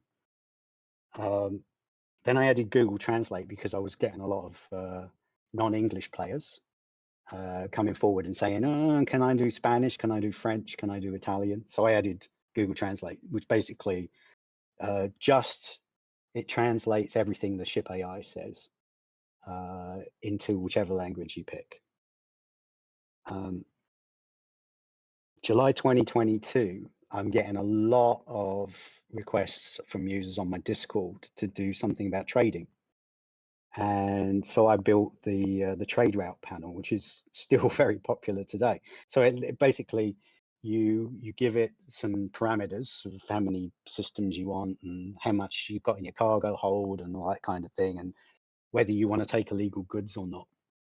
And you click the plot route and it goes off to Spanch, and Spanch comes back with the route But the extra thing that Copilot does is it then guides you along that route. So, okay, yeah. So, so as you jump into each one, and it tells you which station to go to, what to buy, what to sell. So it guides you along. The next big thing that came along was Space Chatter, which was in March, and which I talked about earlier, of all the background voices and everything. But at that time, it was only available to cloud users, because Ship AI voice at that time was still, for many, Windows TTS. Luckily, May 2023, someone comes up with a way to use the Microsoft Edge voices that had just been introduced for the browsers. So I added that in, and then everyone had cloud voices, which meant that everyone could then have Space Chatter. August of that year, I added the time trials, and that's when you basically came on the scene, and I did that little video showing my first course, and it didn't have a mini bar at the time, and he gave me some feedback, and I built the mini bar to go with it. The next big thing I did was the Exo Mastery enhancements. So using the Canon API, when you jump into systems, it tells you if they're unknown biologicals, and then you can use that same mini bar to guide you down to those samples. What else? By the end of October of last year, I had 7,000 users, and I saw a video for Covas Next, which is basically it's another third-party app that's using Open API or any other large language model you want, and it analyzes the data in the journal to be situationally aware. So you can ask it stuff, and it knows what's going on in the game, and you can have a conversation with it. So I thought, oh, that's the future. I want to do some of that. And so I reached out to a couple of developers, lovely people in Germany, and we did a collaboration. So now you can use Covas Next alongside EDCoPilot. So you can have it in two modes. One is Covas Dominant, which is it uses all the phrases only from Covas, or you can have EDCoPilot Dominant, where it still uses all the announcements and stuff in Copilot, and then it decides if it wants to use some of the phrases coming out of Covas Next. That takes us up to about December, January. I did a big upgrade on the infrastructure because of all the users coming in. I moved over to a Cloudflare server so that users could get faster downloads, and I can see where everyone's coming from as well. I get a nice little map. It tells me all the countries that people are coming in from, which is quite good. Yeah, I mean, the biggest user base is the United States. The UK is probably it's probably second, and half of the US population. Canada's about half of the UK again. And then we get like France, Germany, and Italy. And then Australia pops on sort of later in the night as well. So, yeah. And that's where we are. We're at February. We've hit 14,000 users. And we're just running our second time trial promotion, which everyone should have a go of. Yeah. Yeah, it's amazing hearing you go through all that, because I'm sure a lot of people that use EDCoPilot will feel the same, that I feel like I'm using about 10% of it, and half the things you've said, it's like, I didn't know it could do that. I need to dig into it. Has anyone got any questions for Razzafrag while we've got him here? I know Ben had a couple, maybe. Yeah, I think Raz has answered a lot of it. Yeah, I guess think your question... have you got any direct help from Frontier? I don't think you said you had, have you? So the answer to that is none at all.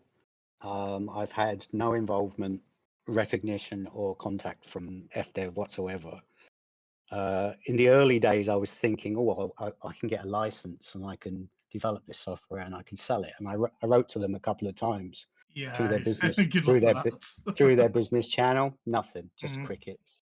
Yeah, that doesn't surprise me very much. I shouldn't say that, but it doesn't.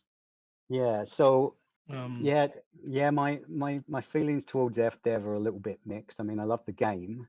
Yeah. But I do feel ignored slightly.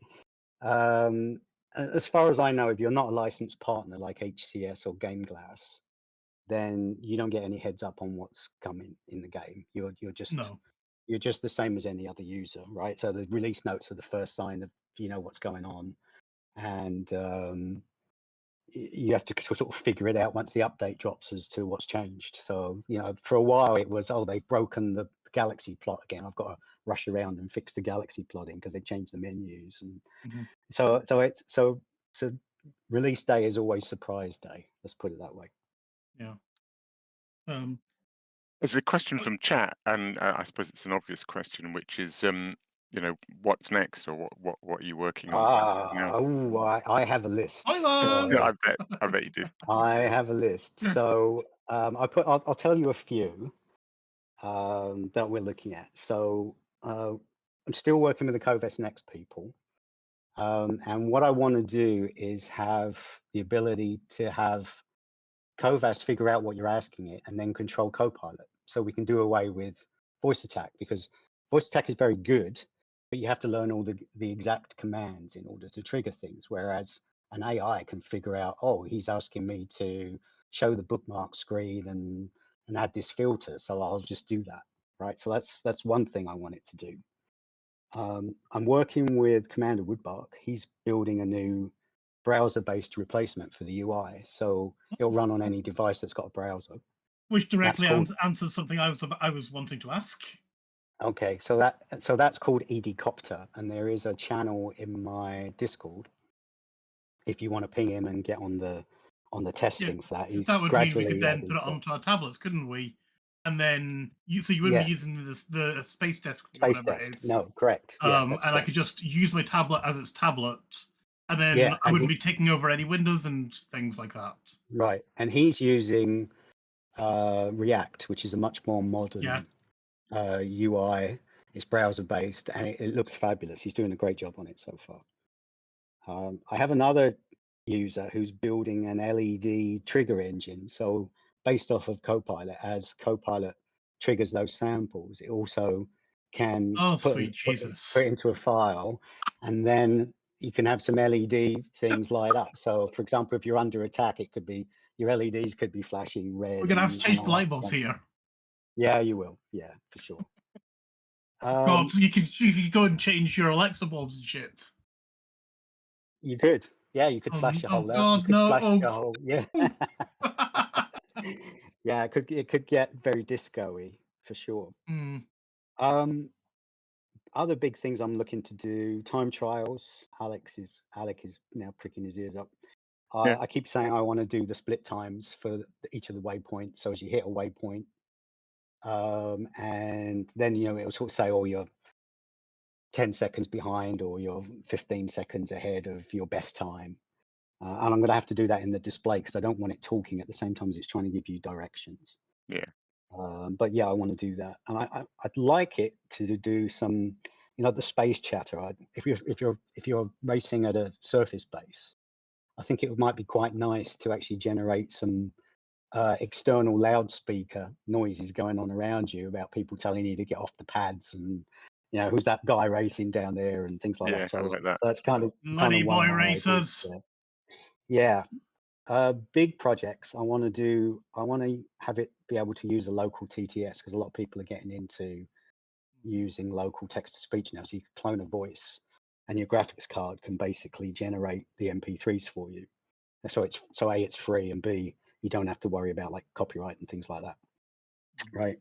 And I want to incorporate a free language model, calls to a language model, to be able to dynamically generate space traffic. So instead of me using a script that I do today, I could actually just send it a prompt based on what you're doing in the game and say, generate some chatter about this subject, and it could do it dynamically, come back, and then space chatter could pick that up and use it. So everyone would get a slightly different experience, which I think would be quite good, because even with space chatter today, you do get a lot of repeats in there. So that would be very good. Yeah, not using DeepSeek, I'm assuming. Not. I'm open to use anything, but most users don't want to pay for AI, so it's got to be a free API model. And I know there's one out there. I just haven't had time to investigate it too much yet. ExoBio, I get a lot of requests to do the bio insight stuff, so I'm probably gonna have to roll my sleeves up and do that. So that's basically if you jump into an unexplored system and you do the FSS and it says, oh, there's bios, then based on the characteristics of the planets, it can kind of guess what species are on there. So I think is it ED Observatory or ED Discovery? Yeah, does yeah. that There's a today, plugin right? for Elite Yeah. Observatory. That's, So I get asked to do that all the time. So that's another one.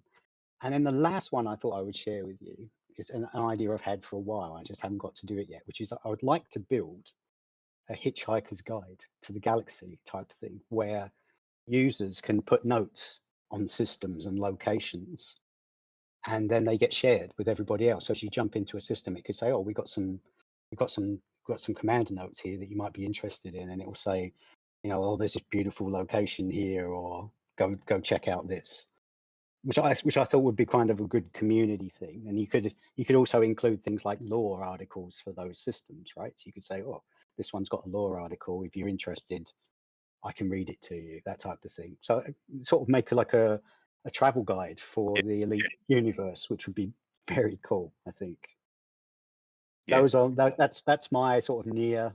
I say near. That'll probably take me, you know, a year to get through all that, and I'll have a billion other ideas by then as well. There you go. Amazing. Excellent. Amazing. Yeah, I did just want to point out again, we'll have links in the show notes to where you can get EDCoPilot. There's a full feature list. There is also a donate page there and a Patreon page. So if you're using EDCoPilot a lot, I'm sure Razzafrag would appreciate getting something back. But it's a beautiful piece of work. Thank you. Thanks. Excellent. Really, I didn't realize how much work you'd put into it, to be honest. It's phenomenal.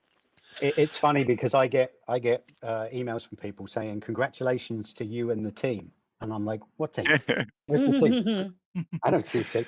I mean, there's some great people in my Discord who actually jump in and help others on the users, and I've got a couple of volunteers now working on the wiki. But from a coding point of view, it's all me. So yeah, it's been an undertaking, that's for sure. Well, as a coder myself, I am incredibly impressed. So, yeah. Well, we're going to draw a line under, unless anybody has got any other questions. I think there's another whole show's worth of questions. Maybe we better save them. Might have to get them back then. Right. Well, if that's the case, then Claire, we have our question. Hey, we did a question of the week. We always do a question of the week on a Sunday. We whack out a question of the week on Twitter, Blue Sky, and Discord. Those are the three places where you will find them, because those are the three places that I'm logged into. Am I going to log into anywhere else? Am I fuck? Those are the three places. You've got the opportunity. You can find them there.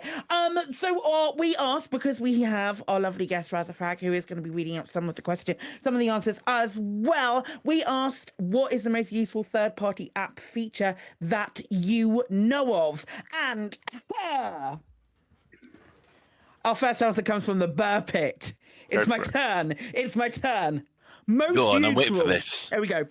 The whole community data collection and redistribution thing that EDMC and others do. Just genius. What I would love. The collection and distribution of mission types and rewards. So X mission seen in Y place. X station had ABC material reward, etc. Hope that makes sense. You're welcome. Yeah, I think that it would be possible for a custom thing to do that, because as you take a mission, you could actually collect the information about the mission and then put it in a database, and then you could look it up, right? Yeah. And see. So I think it's possible. I just don't think it. And it's even in the journal when you accept a mission. So in theory, yes, they could collect it and report on it. Next question, Nicey guy. He says, time trials from EDCoPilot. Not that I'm much good. Does the run still count if you blow up twice? Well, thanks for telling me it's the most useful app feature you know of. Does the run still count if you blow up twice? No, I'm afraid not, because you don't compete. You don't complete the race. You have to start again. Back to the start. Try again. after you've actually paid your fine for spending too long on the landing pad, having gone up to an interstellar factor to do it, and then coming back again, which is extremely irritating. Alec. Yes, I'm just working out how to pronounce this. Do you want me to go for it? Do you want me to tell you? All right, Go no, on, I'll go for it. add I have Kruzisstoff Grandpa Aquaman Studnik. That's like a cat word. In fact, his answer is shorter than his name. He says, "I'm a great fan of ED Discovery."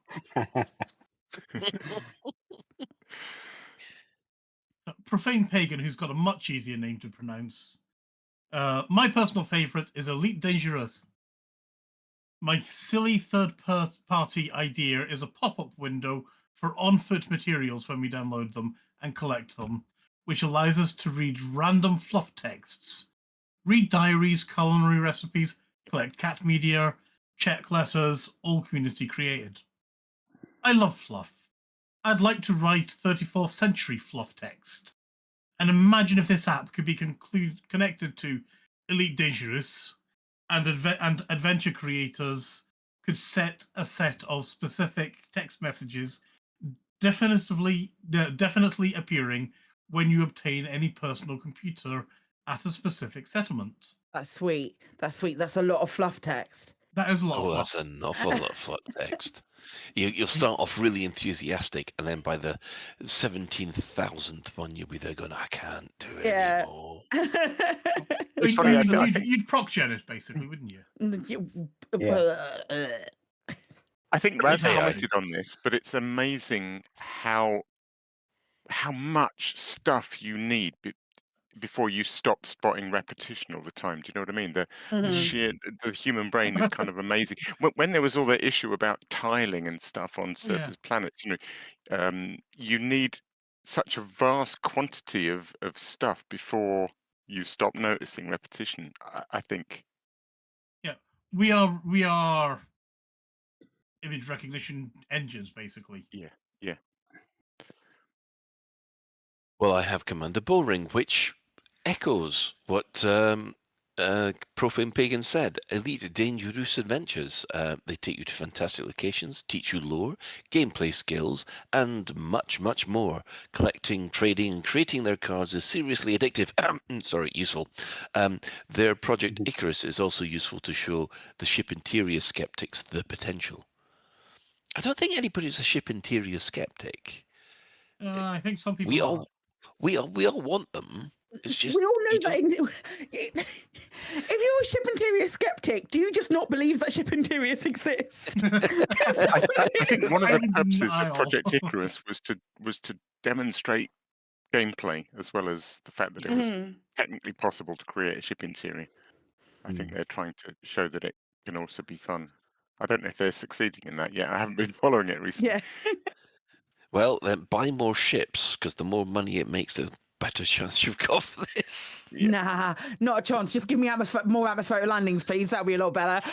Finn McRaven says, while Inara is borderline essential, I cannot play Elite without EDHM to change the HUD colors in my ship. Crazy it's not an in-game option yet. Agreed, for us only as far as colorblind options is a situation. As for what I'd like to see, maybe a live galaxy map with visited systems and unexplored systems for explorers to aim themselves better. Finn plays an entirely different game to the one that I play. Haven't they got that? There's an option on the galaxy map which shows which systems you visited. Yeah, there is. There's an unexplored and thingy systems. Is it? That's personal to you, though, isn't it? Yeah. I think he's asking for ones that have never been discovered, which is another thing altogether. In EDCoPilot, you can when you click on a system, it will play a little tune if it's known to EDSM. So at least you get a clue if anyone's reported it. So if you get one that says, "Oh, it's not known to EDSM," at least you might think, "Oh, that might be a first discovery." So it increases your chances a little bit. But that, as far as I know, that's the best you can do. Okay. Right. Commander Julius. For me, the most essential feature is where I can buy X, like modules or commodities. I personally use Inara for this. For what I would like to see created, I would like an app that allows me to save my key binding settings and restore them, and to edit them with the feature of search. And the option to set certain key bindings like system map for all game modes at once. I don't know what he means by the game modes at once. Anyone know what that means? There's a kind of odd thing with key bindings where you have to set the same thing in several different places. So if you want, the example I'm thinking of is like night steer vision. Night vision on foot, night vision in the ship, night vision in the SRV.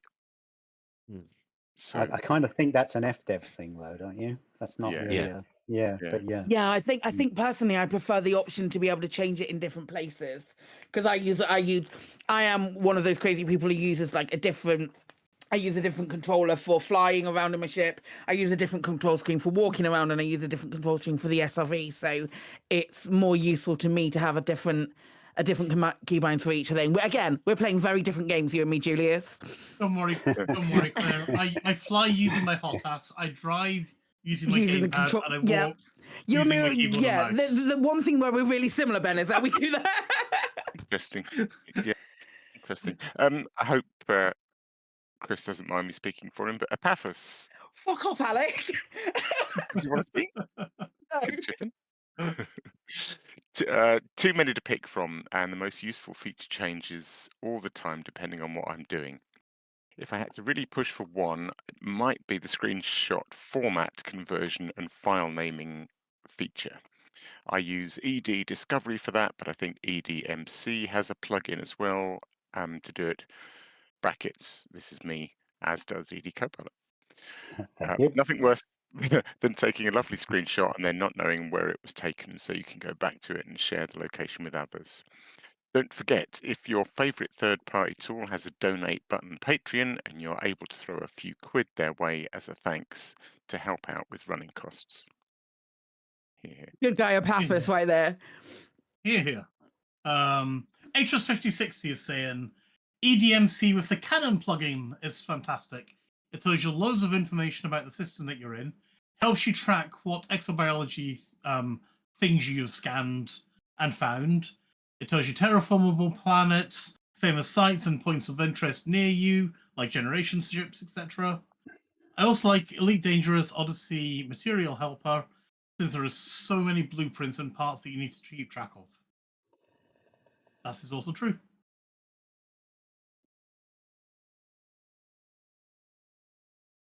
It is true, yes. Excellent. Oh, well, I've got Commander Schnails. He says there are so many. EDCoPilot is right up there, although I barely use it in inverted commas. I just enjoy its company. For me, ED Discovery and BioInsights are the big two I use a lot, and generally in conjunction. So yeah, I must admit I really ought to get into those, because I must admit I'm getting really, really sick of the biology scanning. Couldn't be me. Finally, last but not least, Fella Cutie says there are so many apps and websites that already exist. Proof of how dedicated our community is to the game. I use several, and I love testing the latest news. And if I have time, I will be happy to collaborate with the translation into Portuguese on behalf of the elite BR community, Brazilian community. I know it's not something many would like, but my main gameplay is completing Inara's medals. So I would love an app to monitor my progress with these medals with an in-game overlay. Another great idea, perhaps a little more useful for everyone, would be an app to inform you when the next LaveCon will be. I'll help you out with that. We've got there's a PitCon coming up. There's going to be an ECM. We might do a lovely meetup in July if I book the venue. But yeah, no, unlikely LaveCon because they're not doing it anymore. There you go. I saved you an app. Other cons are available. Yes, they are. Any other business? Well, I know there's one big one, isn't there, Claire? Hi. A week on Friday is the start of GameBlast weekend. So the 21st to the 23rd of February is GameBlast weekend, which is a big fundraiser for for the wonderful folks over at Special Effect that Elite do support and we do support a lot. I've done fundraisers for them before. I've done loads of stuff with them before. They're amazing. Things that are happening that weekend. If you're a streamer and you would like to raise some money, or you create content around Elite Dangerous and you would like to raise some money, I would love to have you come and join the Discord, where if you've never raised money for a charity before, you've never used Tiltify before, I'm more than happy to go through all of that kind of shit with you and give you full walkthroughs on how to set up your stream for those things, because charity fundraisers are really cool and really fun. So yeah, come and join us for GameBlast. Colin's doing some streaming. I'm doing some streaming. Lave Radio is doing some streaming on the Friday night. When I tell you what we've got planned, it's very exciting. The people who are going to be here, it's very, very exciting. I can't wait to start it. But I know that Katie is getting involved, and it's very, very, very exciting. I'm very excited about it. Are you doing any CQC? No, fuck no. I'm doing something even more cool than that. Katie is doing some streaming. Father Bill is doing some streaming for us. Apathis is doing some streaming for us. There's a few other names on there as well. So come and join us if you can. Come and stream, raise some money for a fantastic cause, and it would be very, very much appreciated. And I'll be talking about it more next week as well. Excellent. Well, if that's everything, I'll do the shout-outs. So our sister station, Hutton Orbital Radio, it broadcasts on a Thursday at 8:30. You can tune in at twitch.tv/Hutton Orbital Truckers, or if you just want the audio, go to radioforthemug.com. For the discerning commander that does like a bit of CQC action, you can check out the CQC Discord at discord.me/EliteDangerousCQC. We'll give a shout out to the other Elite Dangerous podcasts. That would be the Guard Frequency, who do other space games as well. The wonderful Loose Screws over there on the other side of the pond. And of course, if you speak French. Hi. Just let the funky music do the talking. Yes, so there's the Elite Dangerous podcast. I'm going to have to do what the birds do and actually get them to say it, so we can just put it in at that particular point. They do, of course, as the aforementioned, the wonderful missions as well. So, do we have a Galnet news this week? We do, yep. Oh, excellent. So we do have a Galnet news digest as provided by Commander Witherspoon and Commander Beetlejude. I would like to thank everybody who's chipped in the Twitch chat. And do we have people that have visited us? Yes, we have. Yes, we do. Apathis of people joined him in the bar. We had Jel Freezy, Jeannie Van Zyl, Rich 1986 Rich, Tomasov, Andy Fat Pants, Khalid bin Al Wahid, must be a friend of Kalisa, and the Jinx Effect, and Ben, you had someone come join you in space. Yeah, I've been doing this audio science, looking at various outposts and things like that, and yeah, this is the only place we can find that is weird, but I've been joined in this with by William Solo. Although he has found his first spinny place. Excellent. Well, special thanks also go to Commander Tokuso, Jan Trax, and Alan Stroud, who have created music that we use in the show. So that's it for another episode of Lave Radio. If you'd like to get in touch with the show, you can find the contact links at home/contact us on the menu of the laveradio.com website. Do let us know if you have any questions or if there's anything you'd like us to discuss in a future episode.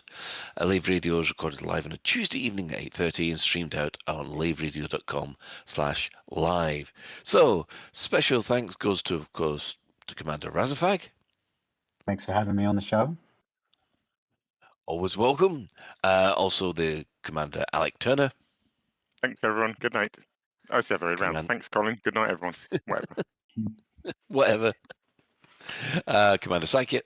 It always goes so well, the ending, when we do it like this. It was just such a pleasure. Commander Ed Levice. Fuck off the lot of years. Feels right. That feels solid. There it is. Yeah, that's what I said earlier, but never mind. And special thanks, of course, go to today's tech specialist, the Chris Mark 5. You're welcome. So until next time, Commanders, fly safe. And if you can't do that, fly dangerous.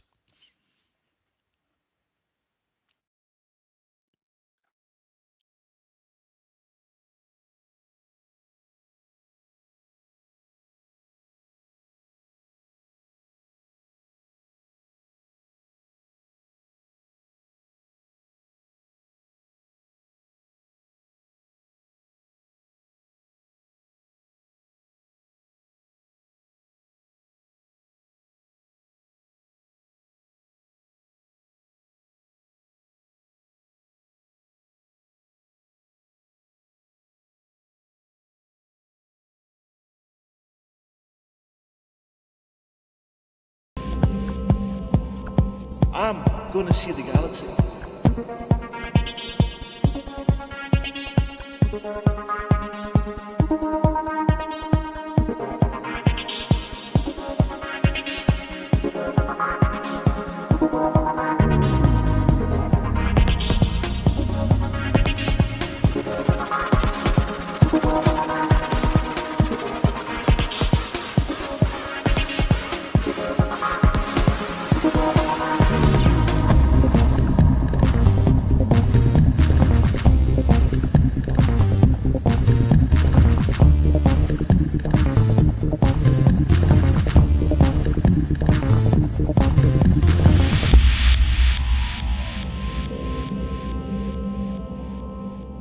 Ah, damn it. No worries, guys. Hold the fort for 2 seconds. I'll be right back.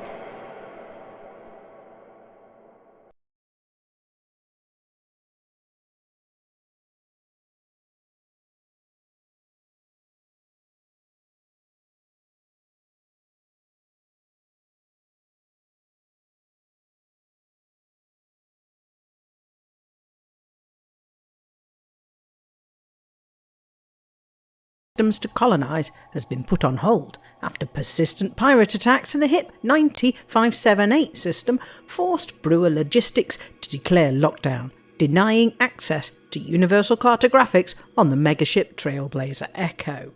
Brewer has been running a 2-week-long campaign to gather information about landable planets in systems around the bubble ahead of the planned democratisation of colonisation, which is expected to start on 26th of February.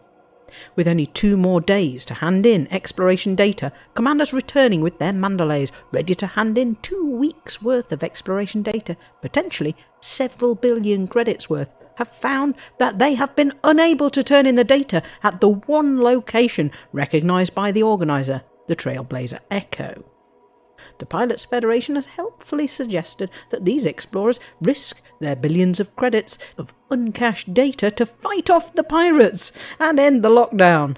The Mandalay might be good for exploration, but experiments conducted this afternoon suggest that it may not be the ideal combat vessel. It is not clear who brought about this lockdown. Rumours that the 14,000 explorers who have already turned in their data might have been something to do with it have been strongly denied. In other news, Commander T. Rever claims to have beaten their own record for the fastest ever journey from Sol to Colonia. Starting at the Mikhail Gorbachev starport, this speedy commander used neutron stars and an ultra-lightweight Mandalay with an unladen jump range of 98.93 light-years to arrive at Jack's station in Colonia 1 hour, 10 minutes and 4 seconds later. Rather misleadingly describing this galactic-scale marathon as a new world record, Commander T. Rever pointed out that while some commanders have been able to get from Sol to Colonia in quicker times using fleet carrier escape pods or using the prison taxi to advance to faraway prison ships, this speed run was conducted without any external help from the galactic authorities and constitutes a legitimate sporting achievement. This sort of achievement makes you wonder why it still takes more than 60 hours to transfer a ship or module to Colonia. By the time Commander T. Rever gets back from Colonia, perhaps the Trailblazer Echo will be out of lockdown, and accepting the exploration data that has no doubt been gathered along the way.